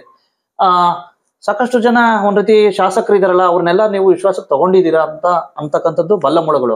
ಮಾಜಿ ಶಾಸಕರುಗಳು ಸಹ ಏನು ಕಾಂಟ್ಯಾಕ್ಟ್ ಮಾಡಿದೀರಾ ಅಥವಾ ಅವ್ರನ್ನೆಲ್ಲ ವಿಶ್ವಾಸಕ್ಕೆ ತಗೊಂಡು? ಪ್ರತಿಯೊಬ್ಬರನ್ನು ಕೂಡ ಭೇಟಿ ಆಗ್ತಾ ಇದ್ದಾರೆ, ಸಂಪರ್ಕದಲ್ಲಿದ್ದಾರಾ? ಪ್ರತಿಯೊಬ್ಬರು ಕೂಡ ಸಂಪರ್ಕದಲ್ಲಿದ್ದಾರೆ. ಪ್ರತಿಯೊಬ್ಬರನ್ನು ಕೂಡ ಮಾತಾಡ್ತಾ ಇದ್ದೇನೆ. ಎಲ್ಲರೂ ಕೂಡ ಹೇಳುವಂಥದ್ದು ಇಷ್ಟೇ ನೋಡಿ, ಪಕ್ಷ ಯಾರಿಗೆ ಟಿಕೆಟ್ ಕೊಡುತ್ತೋ ಅವ್ರ ಪರವಾಗಿ ಕೆಲಸ ಮಾಡ್ತೇವೆ ಅಂತ ಹೇಳಿ ಅವ್ರು ಹೇಳಿದ್ದಾರೆ. ನಿಮಗೂ ಟಿಕೆಟ್ ಸಿಗ್ತು, ನಿಮ್ಮ ಪರವಾಗಿ ಕೆಲಸ ಮಾಡ್ತೇವೆ ಅಂತ ಹೇಳಿದ್ದಾರೆ. ನಾನು ಕೂಡ ಅದನ್ನೇ ಹೇಳಿದ್ದೇನೆ, ಯಾರಿಗೆ ಸಿಗುತ್ತೋ ಅವ್ರ ಪರವಾಗಿ ಕೆಲಸ ಮಾಡ್ತೇವೆ. ನಾವು ಪಕ್ಷದ ನಿಷ್ಠಾವಂತ ಕಾರ್ಯಕರ್ತರು, ಇದು ನಮ್ಮ ಉದ್ದೇಶ ಸ್ಪಷ್ಟವಾಗಿದೆ. ಉತ್ತರ ಕನ್ನಡ ಲೋಕಸಭಾ ಕ್ಷೇತ್ರದಲ್ಲಿ ಪ್ರಮುಖ ಸಮಸ್ಯೆಗಳು ಅಂತಕ್ಕಂಥದ್ದು ಬಂದಾಗ ಒಂದು ಮಲ್ಟಿ ಸ್ಪೆಷಾಲಿಟಿ ಹಾಸ್ಪಿಟ್ಲು ಬಗ್ಗೆ ಮಾತಾಡಿದ್ರಿ ವಿಶೇಷವಾಗಿ. ಮತ್ತೆ ಕಸ್ತೂರಿ ರಂಗನ್ ಬಗ್ಗೆ ಒಂದ್ ರೀತಿ ಸಾಕಷ್ಟು ಒಂದ್ ರೀತಿ ನೀರ ಸಮಸ್ಯೆಗಳಿದೆ. ಮತ್ತೆ ಮೀನುಗಾರಿಕೆಗಳಿಗೆ ಸಂಬಂಧಿಸಿದಂತೆ ಸಮಸ್ಯೆ ಇದೆ. ಮತ್ತೆ ದಾಂಡೇಲಿ ಆ ಕಡೆ ಭಾಗದಲ್ಲಿ ಇವತ್ತಿಗೂ ಸಹ ಕಾರ್ಮಿಕರಿಗೆ ಸಂಬಂಧಿಸಿದಂತೆ ಸಮಸ್ಯೆಗಳಿದಾವೆ. ಕೆಲವು ಕಾರ್ಮಿಕರೆಲ್ಲ ಒಂದ್ ರೀತಿ ವಲಸೆ ಹೋಗ್ತಾವ್ರೆ, ವಿಶೇಷವಾಗಿ ಅಲ್ಲಿ ಕೈಗಾರಿಕೆಗಳಿಲ್ಲದೆ ಕಾರಣ. ಮತ್ತೆ ಒಂದ್ ರೀತಿ ಅಲ್ಲಿರ್ತಕ್ಕಂಥ ಮಧ್ಯಮ ವರ್ಗದ ಕುಟುಂಬಗಳು G+2ಗೆ ಸರಿಯಾಗಿದಾಗಿಲ್ಲ. ಹೀಗೆ ಹಲವಾರು ಸಮಸ್ಯೆಗಳು ಇದಾವೆ. ವಿಶೇಷವಾಗಿ ತಮ್ಮ ಇವನ್ನೆಲ್ಲ ಪಟ್ಟಿ ಮಾಡ್ಕೊಂಡು ಏನಾದ್ರು ತುರ್ತಾಗಿ ಏನಾದ್ರು ತಾವು ಅವ್ರ ಪರವಾಗಿ ನಿಂತ್ಕೋತೀರಾ? ಖಂಡಿತವಾಗಿ ಆ ಕೆಲಸ ಮಾಡ್ತಾ ಇದ್ದೇನೆ. ಈಗಾಗಲೇ ಕೇವಲ ಅದಷ್ಟೇ ಅಲ್ಲ, ಯಲ್ಲಾಪುರದ ಕಳಚಿ ಅಂತ ಒಂದು ಪ್ರದೇಶ ಇದೆ, ಅಲ್ಲಿ ಭೂ ಕುಸಿತ ಉಂಟಾಗಿ ಹಲವಾರು ಜನ ನಿರಾಶ್ರಿತರಾಗಿದ್ದಾರೆ. ಅದ್ರ ಬಗ್ಗೆ ಕೂಡ ಪ್ರಯತ್ನ ಮಾಡ್ತಾ ಇದ್ದೇನೆ. ಕೇವಲ ಅಷ್ಟೇ ಅಲ್ಲ, ಇನ್ನು ದೊಡ್ಡ ಸಮಸ್ಯೆ ಏನು ಗೊತ್ತಾ, ನಮ್ಮ ಜಿಲ್ಲೆಯಲ್ಲಿ ಉದ್ಯೋಗ ಸೃಷ್ಟಿ, ಸರಿಯಾದ ಫ್ಯಾಕ್ಟ್ರಿ ಇಲ್ಲದೆ ಇರುವಂಥದ್ದು. ಹಿಂದೆ 3-4 ಬಾರಿ ನಮ್ಮ ಜಿಲ್ಲೆಯ ಪ್ರಮುಖ ವ್ಯಕ್ತಿಗಳು, ಕೈಗಾರಿಕಾ ಮಿನಿಸ್ಟರ್ ಆದರೂ ಕೂಡ ಒಂದೇ ಒಂದು ಕಾರ್ಖಾನೆ ಕೂಡ ಸರಿಯಾದ ನಮ್ಮ ಜಿಲ್ಲೆಯಲ್ಲಿ ಇಲ್ಲ. ಅದಕ್ಕಾಗಿ ಏನಾಗ್ತಾ ಇದೆ ಅಂದರೆ ಇಲ್ಲಿಯ ಯುವಕರು ಪ್ರತಿಭಾ ಪಲಾಯನ ಮಾಡುವಂಥ ಪರಿಸ್ಥಿತಿ ಉಂಟಾಗಿದೆ. SLC PUC ಆದಮೇಲೆ ಅವರೆಲ್ಲ ದೂರದ ಬೆಂಗಳೂರಿಗೋ, ಹುಬ್ಬಳ್ಳಿಗೋ, ಪುಣಾಕೋ, ಡೆಲ್ಲಿ, ಬಾಂಬೆ ಹೋಗಿ ಜೀವನ ಮಾಡ್ತಾ ಇದ್ದಾರೆ. ಇಲ್ಲಿ ಸರಿಯಾದಂಥ ಆಸ್ಪತ್ರೆ ಇಲ್ಲ ಅಪ್ಪ ಅಮ್ಮನಿಗೆ, ಅವರೊಟ್ಟಿಗೆ ನೋಡ್ಕೊಳ್ಳಿಕ್ಕೆ ಮಕ್ಕಳಿಲ್ಲ. ಹಳ್ಳಿಗಳೆಲ್ಲ ಯಾವ ರೀತಿ ಅನಿಸ್ತಾ ಇದೆ ಅಂದರೆ ವೃದ್ಧಾಶ್ರಮ ಥರ ವಾಸ ಆಗ್ತಾ ಇದೆ. ಆ ಕಾರಣಕ್ಕಾಗಿ ಪ್ರತಿ ತಾಲೂಕಿನಲ್ಲೂ ಕೂಡ ನಾನು ಸರ್ಕಾರಕ್ಕೆ ಆಗ್ರಹ ಮಾಡ್ತಾ ಇದ್ದೇನೆ. ಆಗ್ರಹ ಮಾಡಿ ನಾನು MP ಆದರೂ ಕೂಡ ಮಾಡ್ತೇನೆ, ಆಗಿಲ್ಲ ಅಂದರೂ ಕೂಡ ಮಾಡ್ತೇನೆ. ಆದರೆ MP ಆಗಿ ಮಾಡಿದ್ರೆ ಅದಕ್ಕೆ ಪವರ್ ಜಾಸ್ತಿ ಬರುತ್ತೆ. ಪ್ರತಿ ತಾಲೂಕಲ್ಲೂ ಹೋಗಿ ನಾನು ಮಾತನಾಡಿ ಪ್ರತಿ ತಾಲೂಕಿನಲ್ಲೂ ಕೂಡ ಇಂಡಸ್ಟ್ರಿಯಲ್ ಎಸ್ಟೇಟು ಕನಿಷ್ಠ ಪಕ್ಷ 100 ಎಕರೆ ಜಾಗವನ್ನು ಇಂಡಸ್ಟ್ರಿಯಲ್ ಎಸ್ಟೇಟ್ ಅಂತ ಮಾಡಿ ಅಲ್ಲಿ 2 ಎಕರೆ 3 ಎಕರೆ ಕೈಗಾರಿಕೋದ್ಯಮಿಗಳು ಅದನ್ನು ಕೊಡುವಂಥ ಕೆಲಸವನ್ನು ಮಾಡಿ ಅಲ್ಲಿ ಗಾರ್ಮೆಂಟ್ಸ್ ಫ್ಯಾಕ್ಟ್ರಿಗಳು, ಬೇರೆ ಬೇರೆ ಫ್ಯಾಕ್ಟ್ರಿಗಳನ್ನಾಗಿ ಮಾಡಿ ನಮ್ಮ ಮನೆ ಹೆಣ್ಣು ಮಕ್ಕಳಿಗೆ ಉದ್ಯೋಗ ಸಿಗುವಂಥ ಕೆಲಸವನ್ನು ಮಾಡ್ತೇನೆ. ಈಗ ಒಂದು ಹೆಣ್ಣು ಮಗಳಿಗೆ 15,000 ರೂಪಾಯಿ ಸಂಬಳ ಸಿಕ್ಕಿದ್ರೆ ಅವ್ರ ಕುಟುಂಬ ಚೆನ್ನಾಗಿರ್ಬೋದಲ್ವೇ? ಈ ಕೆಲಸವನ್ನು ನಾನು ಮಾಡ್ತೇನೆ. ಮತ್ತು ಯುವಕರಿಗೆ ITI ಡಿಪ್ಲೊಮಾ ಮಾಡಿರ್ತಾರೆ, ಒಂದು 20,000 30,000 ಸಂಬಳ ಸಿಕ್ಕಿದ್ರೆ ಆರಾಮ್ ಅವ್ರ ಅಪ್ಪ ಅಮ್ಮನ ಜೊತೆಗೆ ಇರ್ಬೋದಲ್ವಾ? ಎಲ್ಲೆಲ್ಲೋ ಹೋಗುವಂಥ ಕೆಲಸ ಏನಿದೆ. ಮತ್ತು ಇನ್ನೊಂದು ವಿಷಯ ನಿಮಗೆ ಗಮನಕ್ಕೆ ಬಂದಿಲ್ಲ ಅಂತ ಅನ್ಕೊಂತೇನೆ ಬಸವರಾಜ್ ಅವರೇ, ಕುಮಟಾದ ಒಂದು ಹಿರೇಗೊತ್ತಿ ಅಂತ ಊರಿದೆ ನಿಮ್ಗೆ ಗೊತ್ತಾ? ಆ ಹಿರೇಗೊತ್ತಿಯಲ್ಲಿ 1,800 ಎಕರೆ ಇದೆ. ಏನು ಹೇಳಿ? 100 ಅಲ್ಲ, 1000 ಅಲ್ಲ, 1,800 ಎಕರೆ. ಅದು KDB ವ್ಯಾಪ್ತಿಯಲ್ಲಿದೆ, ಆ KDB ವಶದಲ್ಲಿದೆ ಆ ಜಾಗ. ಅಲ್ಲಿ ನಾನು ಏನು ಹೇಳಿದ್ದೇನೆ ಅಂದರೆ ಅಲ್ಲಿ ಒಂದು 1,000 ಎಕರೆ, ಮಿನಿಮಮ್ 1,000 ಎಕರೆ ಜಾಗವನ್ನು ಸಾಫ್ಟ್ವೇರ್ ಪಾರ್ಕ್ ಮಾಡಬೇಕು ಅಂತ ಹೇಳಿದ್ದೇನೆ. ನಮ್ಮ ಯುವಕರೆಲ್ಲ ಸಾಫ್ಟ್ವೇರ್ ಇಂಜಿನಿಯರ್ ಆಗ್ತಾ ಇದ್ದಾರೆ. ಇಂಜಿನಿಯರ್ಗಳಾಗಿ ಅವರು ಪುಣಾಕ್ಕೆ, ಬೆಂಗಳೂರಿಗೆ ಹೋಗಿ ಬದುಕ್ತಾ ಇದ್ದಾರೆ. ಇದೇ ನಮ್ಮ ಕುಮಟಾದಲ್ಲಿ ಸಾಫ್ಟ್ವೇರ್ ಪಾರ್ಕ್ ಆದರೆ ಆ ಯುವಕರು ಮತ್ತೆ ವಾಪಸ್ ಬರ್ತಾರೆ. ಒಂದು 1,000 ಎಕರೆ ಜಾಗದಲ್ಲಿ ನೀವು ಫ್ಯಾಕ್ಟ್ರಿ ಕಟ್ಟಿದ್ರೆ, ಕಂಪನಿಗಳು ಮಾಡಿದ್ರೆ ಕನಿಷ್ಠ ಪಕ್ಷ 1,00,000 ಜನಕ್ಕೆ ಕೆಲಸ ಕೊಡ್ಬೋದು. ಎಷ್ಟು ಹೇಳಿ? 1,00,000 ಜನಕ್ಕೆ ಕೆಲಸ ಕೊಡ್ಬೋದು. ಮತ್ತು ಬೇರೆ ಬೇರೆ ಮೆಕ್ಯಾನಿಕಲ್, ಎಲೆಕ್ಟ್ರಿಕಲ್ಲು ಡಿಪ್ಲೊಮಾ ಮಾಡಿದಂಥ ಯುವಕರಿಗೆ ಉದ್ಯೋಗ ಸಿಗುವಂತಹ ಫ್ಯಾಕ್ಟ್ರಿಯನ್ನು ಮಾಡಿಸ್ತೇನೆ. ಪ್ರತಿ ತಾಲೂಕಿನಲ್ಲೂ ಕೂಡ 20 ಎಕರೆ 30 ಎಕರೆ ಜಾಗದಲ್ಲಿ ಗಾರ್ಮೆಂಟ್ ಫ್ಯಾಕ್ಟ್ರಿ ಮಾಡಿಸ್ತೇನೆ. ಗಾರ್ಮೆಂಟ್ಸಿಂದ ಏನು ಪ್ರಯೋಜನ ಗೊತ್ತಾ? ಹೆಣ್ಮಕ್ಳಿಗೆ ಜಾಸ್ತಿ ಸಿಗ್ತದೆ. ಹೇಳ್ದಂಗೆ ಕಲಿತಂಥ ಹೆಣ್ಮಕ್ಳಿಗೆ ಮನೆಯಲ್ಲಿ ಆರ್ಥಿಕ ಪರಿಸ್ಥಿತಿ ಕಷ್ಟ ಇದ್ರೂ ಕೂಡ ಒಂದು 15,000 20,000 ಸಂಬಳ ಸಿಕ್ಕಿದ್ರೆ ಹೆಣ್ಮಕ್ಳು ಮರ್ಯಾದೆಯಾಗಿ ಬದುಕ್ಬೋದು. ಗಂಡು ಮಕ್ಳೇನೋ ರಿಕ್ಷಾ ಹೊಡ್ಕೊಂಡು ಮತ್ತೇನೋ ಹೋಟ್ಲಲ್ಲಿ ಕೆಲಸ ಮಾಡ್ಬೋದು. ಹೆಣ್ಮಕ್ಳು ಏನು ಮಾಡಬೇಕು ಹೇಳಿ? ಮರ್ಯಾದೆಯಾಗಿ ಬದುಕಬೇಕು ಅಂದರೆ ಒಂದು ಗಾರ್ಮೆಂಟ್ ಫ್ಯಾಕ್ಟ್ರಿ ಇರಲಿ. ಬೆಂಗಳೂರಲ್ಲಿ ಎಷ್ಟೋ ಜನ ಇವತ್ತಿನ ಲಕ್ಷಾಂತರ ಹೆಣ್ಮಕ್ಳು ಗಾರ್ಮೆಂಟ್ಸ್ ಫ್ಯಾಕ್ಟ್ರಿಗೆ ಹೋಗಿ ಬದುಕ್ತಾ ಇದ್ದಾರೆ. ಆ ಕೆಲಸವನ್ನು ನಾನು ಮಾಡ್ತೇನೆ. ನಾನು ಒಂದು ವಿಷಯ ಹೇಳ್ತೇನೆ, ನಮ್ಮ ಪಕ್ಷದ ಅನಂತಕುಮಾರ್ ಹೆಗಡೆಯವರು ಇರಲಿ, ಕಾಗೇರಿಯವರು ಇರಲಿ, ಪ್ರತಿಯೊಬ್ಬರು ಕೂಡ ನಮ್ಮ ಗುರುಗಳು ಅಂತ ನಾನು ಭಾವಿಸ್ತೇನೆ.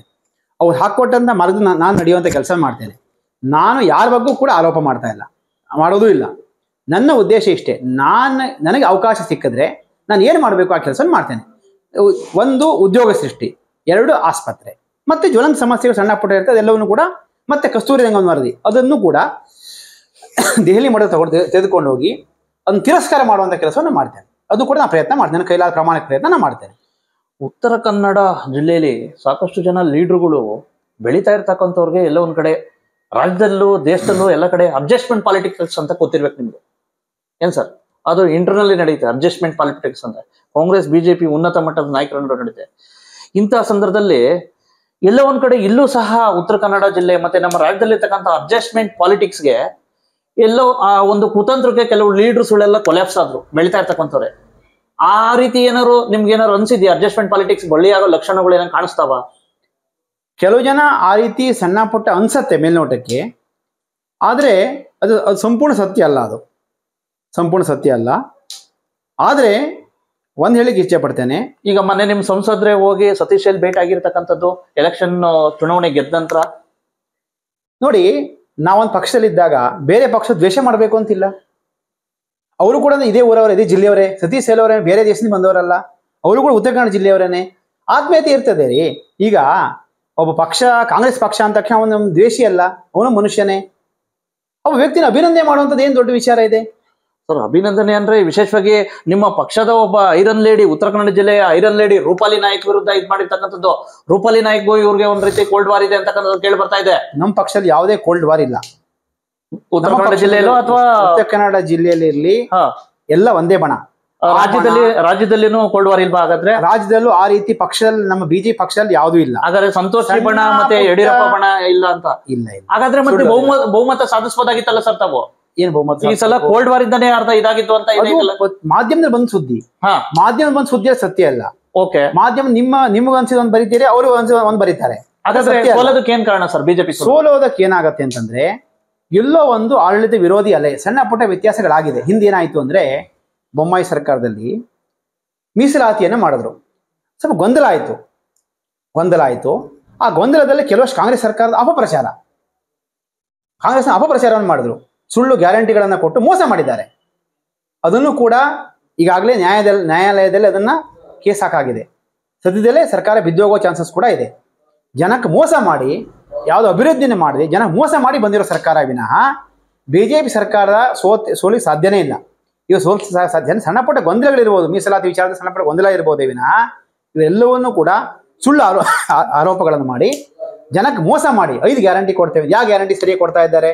ಮೊದಲೇನಂದ್ರು 200 ಯೂನಿಟ್ ಫ್ರೀ ಅಂದ್ರು, ಕಾಕಾ ಪಾಟೀಲ್ ನನಗೆ ಫ್ರೀ, ಮಾದೇವಪ್ಪ ನನಗೆ ಫ್ರೀ ಅಂದ್ರು 200. ಆಮೇಲೆ ಏನಂತಾರೆ, ನೀವು ಎಷ್ಟು ಉಪಯೋಗಿಸ್ತೀರೋ ಅದು 10%, 20% ಕಥೆಗಳು ಹೇಳ್ತಾರೆ. ಆ ರೀತಿ ಕೆಲಸ ಮಾಡ್ತಾರೆ. ಜನ ಮೋಸ ಮಾಡುವಂತಹ ಕೆಲಸವನ್ನು ಮಾಡ್ತಾರೆ. ಯುವನಿಧಿ ಕೊಡ್ತೇವೆ ಅಂತಂದ್ರೆ, ಯಾವ ಯುವನಿಧಿ ಕೊಟ್ಟರು, ಏನು ಕೊಟ್ಟರು? ಮೊದಲೇ ಡಿಪ್ಲೊಮಾ ಮಾಡೋದು ಎಲ್ಲರಿಗೂ ಕೊಡ್ತೇವೆ, ಆಮೇಲೆ ಈ ವರ್ಷ ಆದವರಿಗೆ ಅಂತಾರೆ. ಏನು ಮಾತು? ಬರೀ ಸುಳ್ಳು, ಬರೀ ಮೋಸ, ಬರೀ ಸುಳ್ಳನ್ನು ಹೇಳಿ ಜನಕ್ಕೆ ಮೋಸವನ್ನು ಮಾಡಿ ಅಧಿಕಾರಕ್ಕೆ ಬಂದಿರುವಂಥದ್ದು. ಇದು ಶಾಶ್ವತ ಅಲ್ಲ. ಜನ ಈಗ ರೊಚ್ಚಿಗೆದ್ದಿದ್ದಾರೆ. ಕಾಂಗ್ರೆಸ್ MLAಗಳೇ ಹೇಳ್ತಾ ಇದ್ದಾರೆ, ಈ ಸರ್ಕಾರದಲ್ಲಿ ಒಂದು ಅಭಿವೃದ್ಧಿ ಕೂಡ ಆಗ್ತಾ ಇಲ್ಲ, ನಾವು ಯಾಕಾರೋ MLA ಆದು ಅಂತ ಪರಿತಪಿಸ್ತಾ ಇದ್ದಾರೆ. ಎಲ್ಲರೂ ಕೂಡ ಮುಂದಿನ ದಿವಸ ವಿಶ್ವಾಸ ಇದೆ, ಈ ಬೋಗಸ್ ಗ್ಯಾರಂಟಿ ಯೋಜನೆಗಳನ್ನ ಬಿಟ್ಟು ಅವರು ಸ್ವಯಂ ರಾಜೀನಾಮೆ ಕೊಡುವಂತ ಪರಿಸ್ಥಿತಿ ನಿರ್ಮಾಣ ಆಗ್ತಾ ಇದೆ ಅನ್ನುವಂಥದ್ದು ನನಗೆ ಬಂದಿರೋ ಮಾಹಿತಿ ಇದೆ. ಈಗ ಬಿಜೆಪಿ ಶಾಸಕರೇ ಒಪ್ಪಿದ್ರಲ್ಲ ಸರ್ ಸದನದಲ್ಲಿ, ಗ್ಯಾರಂಟಿ ಯೋಜನೆ ಎಲ್ಲ ಒಂದ್ ಕಡೆ ಜನಸಾಮಾನ್ಯರಿಗೆ ಬಡವರಿಗೆ ತಲುಪಿದೆ ಅಂತ, ತಲುಪ್ತಕ್ಕಂತ ಯೋಜನೆ ಒಳ್ಳೆ ಉತ್ತಮ ಯೋಜನೆಗಳು ಅಂತ. ಯಾರು ಹೇಳಿದ್ರು ನಿಮ್ಗೆ ಅದು ಯೋಜನೆ ಅಂತ? ನಿಮ್ಮ ಬಿಜೆಪಿ ಯಾರು ಹೇಳಿದ್ರು? ಬಿಜೆಪಿ ಯಾರು ಹೇಳಿದ್ರು? ಬಿಜೆಪಿ ಶಾಸಕರೇ ಸ್ವತಃ ವಿರೋಧ ಪಕ್ಷದ ನಾಯಕರೇ ಒಪ್ಕೊಂಡಿದ್ರಲ್ಲ ಸರ್ ಗ್ಯಾರಂಟಿ ಬಗ್ಗೆ. ಗ್ಯಾರಂಟಿ ಬಗ್ಗೆ ಅವರು ವ್ಯಂಗ್ಯವಾಗಿ ಹೇಳಿರುವಂತದ್ದು. ಗ್ಯಾರಂಟಿ ಬಗ್ಗೆ ಇನ್ನ ಕೊಡ್ರಿ, ಇನ್ನೂ ಕೊಡಿ ಅಂತ ವ್ಯಂಗ್ಯವಾಗಿ. ಹಾಗಾದ್ರೆ ಬಡವರಿಗೆ 2,000 ರೂಪಾಯಿ ಕೊಡತ್ತಪ್ಪ, ಬಡವರಿಗೆ 2,000 ಕೇಳಿ, ಬಡವರಿಗೆ 2,000 ರೂಪಾಯಿ ಕೊಡ್ತೇನೆ ಅಂತ ಹೇಳ್ಬಿಟ್ಟು ಇಲ್ಲಿ ಗಂಡ ಕುಡಿಯುವಂತ ಹೆಂಡದ ಮೇಲೆ ಡಬಲ್ ಟ್ಯಾಕ್ಸ್. ಅಕ್ಕಿ ನೀವು ನಂಬಲ್ಲ, ಸಿರ್ಸಿಯಲ್ಲಿ ಈ 6 ತಿಂಗಳ ಹಿಂದೆ 28 ರೂಪಾಯಿ 1 ಕೆಜಿ ಅಕ್ಕಿ ಸಿಗ್ತಾ ಇತ್ತು. ಇವತ್ತಿದ್ದು ಅಕ್ಕಿ ರೇಟ್ ಎಷ್ಟು ಹೇಳಿ? ಎಷ್ಟು ಅಕ್ಕಿ ರೇಟ್ ಎಷ್ಟು? ಡಬಲ್ ಮಾಡಿದ್ದಾರೆ. ತಿನ್ನೋ ಅನ್ನದ ಮೇಲೆ ಉಪಯೋಗಿಸುವ ವಸ್ತು ಪ್ರತಿಯೊಂದು ಡಬಲ್ ಟ್ಯಾಕ್ಸ್ ಹಾಕಿ ಇಲ್ಲಿ 2,000 ರೂಪಾಯಿ ಹೆಣ್ಮಕ್ಳಿಗೆ ಕೊಟ್ಟಾಗ ಮಾಡ್ತಾರೆ, 10,000 ರೂಪಾಯಿ ಜಾಸ್ತಿ ಕಿತ್ಕೋತಾ ಇದ್ದಾರೆ. ಇದ್ಯಾವ ಸರ್ಕಾರ ಸ್ವಾಮಿ ಇದು? ನೀವು ಕೊಡಿ, ಒಳ್ಳೇದು ಕೊಡಿ, ನಾನು ಹೇಳ್ತೇನೆ ಗ್ಯಾರಂಟಿ ಕೊಡಿ, ಆದ್ರೆ ಮೋಸ ಮಾಡೋ ಕೆಲಸ ಮಾಡಬೇಡಿ. ತಿನ್ನೋ ಅನ್ನದ ಮೇಲೆ, ಅಕ್ಕಿ ಮೇಲೆ, ಬೇಳೆ ಮೇಲೆ, ಪ್ರತಿಯೊಂದು ಪದಾರ್ಥ ಮೇಲೆ 3-4 ಪಟ್ಟು ಟ್ಯಾಕ್ಸ್ ಹಾಕುವಂಥದ್ದು, ಹಾಕಿ ಜನಕ್ಕೆ ಮೋಸ ಮಾಡುವಂಥದ್ದು. ಇಲ್ಲಿ ಮೋಸ ಮಾಡೋದು, ಅಲ್ಲಿ ಕೊಟ್ಟಂಗೆ ಮಾಡೋದು. ಗಂಡನಿಗೆ ಟಿಕೆಟ್, ಹೆಂಡತಿ ಟಿಕೆಟ್ ಫ್ರೀ ಅಂತ ಹೇಳೋದು, ಗಂಡನಿಗೆ ರೇಟ್ ಬಸ್ ಚಾರ್ಜ್ ಡಬಲ್ ಮಾಡುವಂಥದ್ದು. ಇದೇನು ಯಾವ ರೀತಿ ನ್ಯಾಯ ಇದು? ಮೋಸ ಅಲ್ವೇ? ಮೋಸ ಹೌದಾ ಅಲ್ವಾ? ಈಗ ಇದು ತಪ್ಪು. ಜನಕ್ಕೆ ನೀವು ಗ್ಯಾರಂಟಿ ಕೊಡಿ, ಒಳ್ಳೇದು, ಆದರೆ ಮೋಸ ಮಾಡುವ ಕೆಲಸ ಮಾಡಬೇಡಿ. ಒಂದು ಸಲ ಜನಕ್ಕೆ ಮೋಸ ಆಯ್ತು ಅಂತ ಗೊತ್ತಾದ್ರೆ, ನಾನು ಮೋಸ ಹೋದೆ ಅಂತ ಗೊತ್ತಾದ್ರೆ ನಿಮ್ಮನ್ನು ಸುಮ್ಮನೆ ಬಿಡೋದಿಲ್ಲ, ಯಾವತ್ತೂ ಕೂಡ ನಿಮ್ಮನ್ನು ಕ್ಷಮಿಸೋದಿಲ್ಲ ಅಂತ ಹೇಳಿ ಇಚ್ಛೆ ಪಡ್ತೇನೆ ಕಾಂಗ್ರೆಸ್ ಸರ್ಕಾರಕ್ಕೆ. ಉತ್ತರ ಕನ್ನಡ ಜಿಲ್ಲೆ ಅಭಿವೃದ್ಧಿ, ಸಮಗ್ರ ಅಭಿವೃದ್ಧಿ ದೃಷ್ಟಿಯಿಂದ 2 ಜಿಲ್ಲೆ ಆಗ್ಬೇಕು, ವಿಶೇಷವಾಗಿ ಶಿರ್ಸಿ ಜಿಲ್ಲೆ ಆಗ್ಬೇಕು ಅಂತ ಹೇಳ್ಬಿಟ್ಟು ಮೊದಲಿಂದನೂ ಕೂಗಿತ್ತು ವಿಶೇಷವಾಗಿ. ಅದ್ರ ಬಗ್ಗೆ ನಿಮ್ಮ ಮಾತೇನು ಸರ್? ನೋಡಿ, ಇದನ್ನ ಆಲ್ರೆಡಿ ನರೇಂದ್ರ ಮೋದಿ ಅವರೇ ಕೂಡ ಆ ಪ್ರಯತ್ನದಲ್ಲಿದ್ದಾರೆ. ಈಗಿರುವಂತ ಸೀಟ್ ಏನಿದೆ ಇದು ಸಾಕಾಗೋದಿಲ್ಲ, ಹೊಸ ಪಾರ್ಲಿಮೆಂಟ್ ಮಾಡಿದ್ದಾರೆ.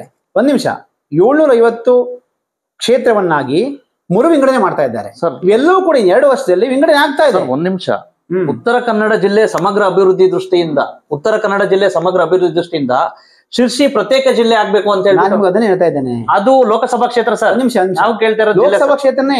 ಲೋಕಸಭಾ ಕ್ಷೇತ್ರ ಅಲ್ಲ ಸರ್, ಜಿಲ್ಲೆ. ನಾನು ಅದನ್ನೇ ಹೇಳ್ತಾ ಇದ್ದೀನಿ, ಇದು ಲೋಕಸಭಾ ಕ್ಷೇತ್ರ ಜಿಲ್ಲೆನೂ ಆಗಿ ಆಗತ್ತೆ ಅಂತ ಹೇಳಿ ಎಲ್ಲವೂ ಕೂಡ ರಾಜ್ಯದಲ್ಲಿ ಜಿಲ್ಲೆ ಅದರ ಬಗ್ಗೆ ಸಮಗ್ರ 1 ನಿಮಿಷ, ಯಾವುದನ್ನು ಕೂಡ ಆತರ ಪಟ್ಟು ಹೇಳಿ ಸಾಧ್ಯ ಇಲ್ಲ. ಪ್ರತಿಯೊಂದು ವಿಚಾರದ ಬಗ್ಗೆ ಕೂಡ ಸರಿಯಾಗಿ ಪರಿಶೀಲನೆ ಆಗ್ಬೇಕು. ನಿಮ್ಗೆ ಹೇಳ್ತೀರಿ, ಈಗೇನಾಗ್ತದೆ, ಮೊದಲು ಒಂದು ಪ್ರಪೋಸಲ್ ಇಟ್ರು, ಸಿರ್ಸಿ, ಸಿದ್ದಾಪುರ, ಯಲ್ಲಾಪುರ, ಮುಂಡಗೋಡು, ಹೊಳಿಯಾಳ, ದಾಂಡೇಲಿ ಎಲ್ಲವೂ ಕೂಡ ಒಂದು ಜಿಲ್ಲೆ ಆಗ್ಬೇಕು ಅಂತ ಹೇಳಿದ್ರು. ಒಂದ್ ನಿಮಿಷ, ದಾಂಡೇಲಿ ಏನಂದ್ರು, ನಮಗೆ ಕಾರವಾರ ಹತ್ರ ಸಿರ್ಸಿ ದೂರ ಆಗತ್ತೆ, ನಾವು ಬರಲ್ಲ ಅಂದ್ರು. ಯಾಕಡೆ ದಾಂಡೇಲಿ ಆದ್ಮೇಲೆ ಜೋಯ್ಡಾ ಅವರೆಲ್ಲ ನಮಗೆ ಸಿರ್ಸಿ ದೂರ ಆಗತ್ತೆ, ನಮ್ಗೆ ಕಾರವಾರ ಹತ್ರ ಆಗತ್ತೆ ಅಂದ್ರು. ಏನ್ ಮಾಡ್ತೀರಿ ಅವ್ರನ್ನ? ಮಾಡಬೇಕು, ಸರಿ ಇದೆ. ಯಾವತ್ತೂ ಕೂಡ ಒಂದು ಚಿಕ್ಕ ಜಿಲ್ಲೆ ಆದಾಗ ಅದು ಅಭಿವೃದ್ಧಿ ಜಾಸ್ತಿ ಆಗತ್ತೆ ಅನ್ನುವಂಥ ಮಾತು ಸತ್ಯ ಇದೆ. ಆದರೆ ಅದ್ರ ಬಗ್ಗೆ ಸರಿಯಾದಂತಹ ಒಂದು ಪರಿಶೀಲನೆ ಮಾಡಬೇಕು. ಆತರ ಪಟ್ಟು ಮಾಡ್ಲಿಕ್ಕೆ ಸಾಧ್ಯ ಇಲ್ಲ. ಅಲ್ಲ ಸರ್, ಈಗ ಸಭಾಪತಿಗಳೇ ಕಾಗೇರಿ ಅವರೇ ಧ್ವನಿ ಎತ್ತಿದ್ರು ಸರ್. ಕಳೆದ ಬಾರಿ ಸಭಾಪತಿ ಇದ್ದಾಗ ನಮ್ ಸಪರೇಟ್ ಒಂದ್ ರೀತಿ ಶಿರ್ಸಿ ಜಿಲ್ಲೆ ಮಾಡಿ ಅಂತ ಸರಿ ಮಾಡಬೇಕು, ಮಾಡೋ ತಪ್ಪು ಅಂತ ಹೇಳ್ತಾ ಇಲ್ಲ, ಮಾಡ್ಲಿ. ಆದ್ರೆ ಅದ್ರ ಬಗ್ಗೆ ಸಮಗ್ರವಾದ ಅಧ್ಯಯನ ಆಗ್ಬೇಕು. ಆತರ ಪಟ್ಟು ಗಡಿಬಿಡಿಯಲ್ಲಿ ಮಾಡ್ಲಿಕ್ಕೆ ಸಾಧ್ಯ ಇಲ್ಲ. ಸರಿಯಾಗಿ ಆಲೋಚನೆ ಮಾಡ್ಕೊಂಡು ಯಾವ ರೀತಿ ಮಾಡಬೇಕು ಅಂತ ಚರ್ಚೆ ಮಾಡಿ ಸಭೆಯನ್ನ ಪ್ರತಿ ತಾಲೂಕಿನಲ್ಲೂ ಕೂಡ ಸಭೆಯನ್ನ ಕರೆದು ಜನರ ಅಭಿಪ್ರಾಯ ಕೇಳಿ ಮಾಡಬೇಕು. ಮಾಡಿದ ಮೇಲೆ ನಾಳೆ ಜನ ಪರಿತಪಿಸುವಾಗ ಆ ಕೆಲಸ ಆಗಬಾರ್ದು ಅಂತ ಹೇಳಿ. ಈಗ ಹಾಗಾದ್ರೆ ನಿಮ್ ಪ್ರಕಾರ ಒಂದು ಮಾತು ಹೇಳಿದ್ರಿ, ಮಲ್ಟಿ ಸ್ಪೆಷಾಲಿಟಿ ಹಾಸ್ಪಿಟಲ್ ಇದ್ ಮಾಡೋದಕ್ಕೆ ಜಿಲ್ಲಾ ವಸ್ತು ಸಚಿವರೇ ಆಗಿರ್ತಕ್ಕಂಥ ಮಂಕಾಳ ವೈದ್ಯವರೇ ಅಡ್ಡಗಾಲು ಅಂತಕ್ಕಂಥದ್ದು ನೀವು ಹೇಳಿದ್ರಲ್ಲ, ಅವರೇ ಅಡ್ಡಗಾಲು ಅಥವಾ ಸರ್ಕಾರ ಅಡ್ಡಗಾಲ ಸರ್? ಸರ್ಕಾರ ಅಂದ್ರೆ ಅವರೇನ್ ಸರ್ಕಾರ? ಓಕೆ, ಅವ್ರ ವೈಯಕ್ತಿಕ ಅಲ್ಲ, ವಿಶೇಷ ಜಿಲ್ಲಾ ಉಸ್ತುವಾರಿ ಸಚಿವರಲ್ಲ ಸರ್? ಒಂದ್ ನಿಮಿಷ ಹೇಳ್ತೇನೆ. ಹಾ ಸರ್, ನನಗೆ ಮಂಕಾಳ ವೈದ್ಯರ ಬಗ್ಗೆ ವೈಯಕ್ತಿಕವಾಗಿ ಅಪಾರ ಗೌರವವಿದೆ. ಒಂದು ಸರ್ಕಾರದ ಜವಾಬ್ದಾರಿ ಸಚಿವನಾಗಿ ಅವರು ತುಂಬಾ ವಿಫಲರಾಗಿದ್ದಾರೆ. ನಮ್ಮ ಹಿಂದೆ ಏನಂದ್ರು, ನಾನು ಗೆದ್ರೆ ಸರ್ಕಾರದಿಂದ ತಕ್ಷಣ ಆಸ್ಪತ್ರೆನೇ ಮಾಡಿಸ್ತೇನೆ. ಇನ್ನು ಶಿರೂರು ಗೇಟ್ ಪ್ರಕರಣ ಆದಾಗ ಹೇಳಿದ್ರು, ಒಂದು ವೇಳೆ ಸರ್ಕಾರ ಮಾಡಿಲ್ಲ ಅಂದರೆ ನಾನೇನು ಸ್ವಂತ ಖರ್ಚಿನಿಂದ ಮಾಡ್ತೇನೆ ಅಂತ ಹೇಳಿದ್ರ ಇಲ್ವಾ? ಹೇಳಿದ್ದಾರೆ. ಹೇಳಿದ ಮೇಲೆ 9 ತಿಂಗಳಾಯ್ತು, ಒಂದೇ ಒಂದು ಸಭೆ ಕರೆದಿದ್ದಾರಾ? ಇಲ್ಲ, ಒಂದೇ ಒಂದು ಸಭೆಯನ್ನು ಕೂಡ ಕರೆದಿಲ್ಲ. 9 ತಿಂಗಳಾದ್ರೂ ಕೂಡ ಒಂದು ಸಭೆ ಕರೆಯುವಂತ ಕೆಲಸ ಮಾಡಿಲ್ಲ. ಇದು ಬೇಜವಾಬ್ದಾರಿತನದ ಪರಮಾವಧಿ ಅಲ್ವಾ? ಇದನ್ನು ಕೇಳ್ತಾ ಇದ್ದೇನೆ.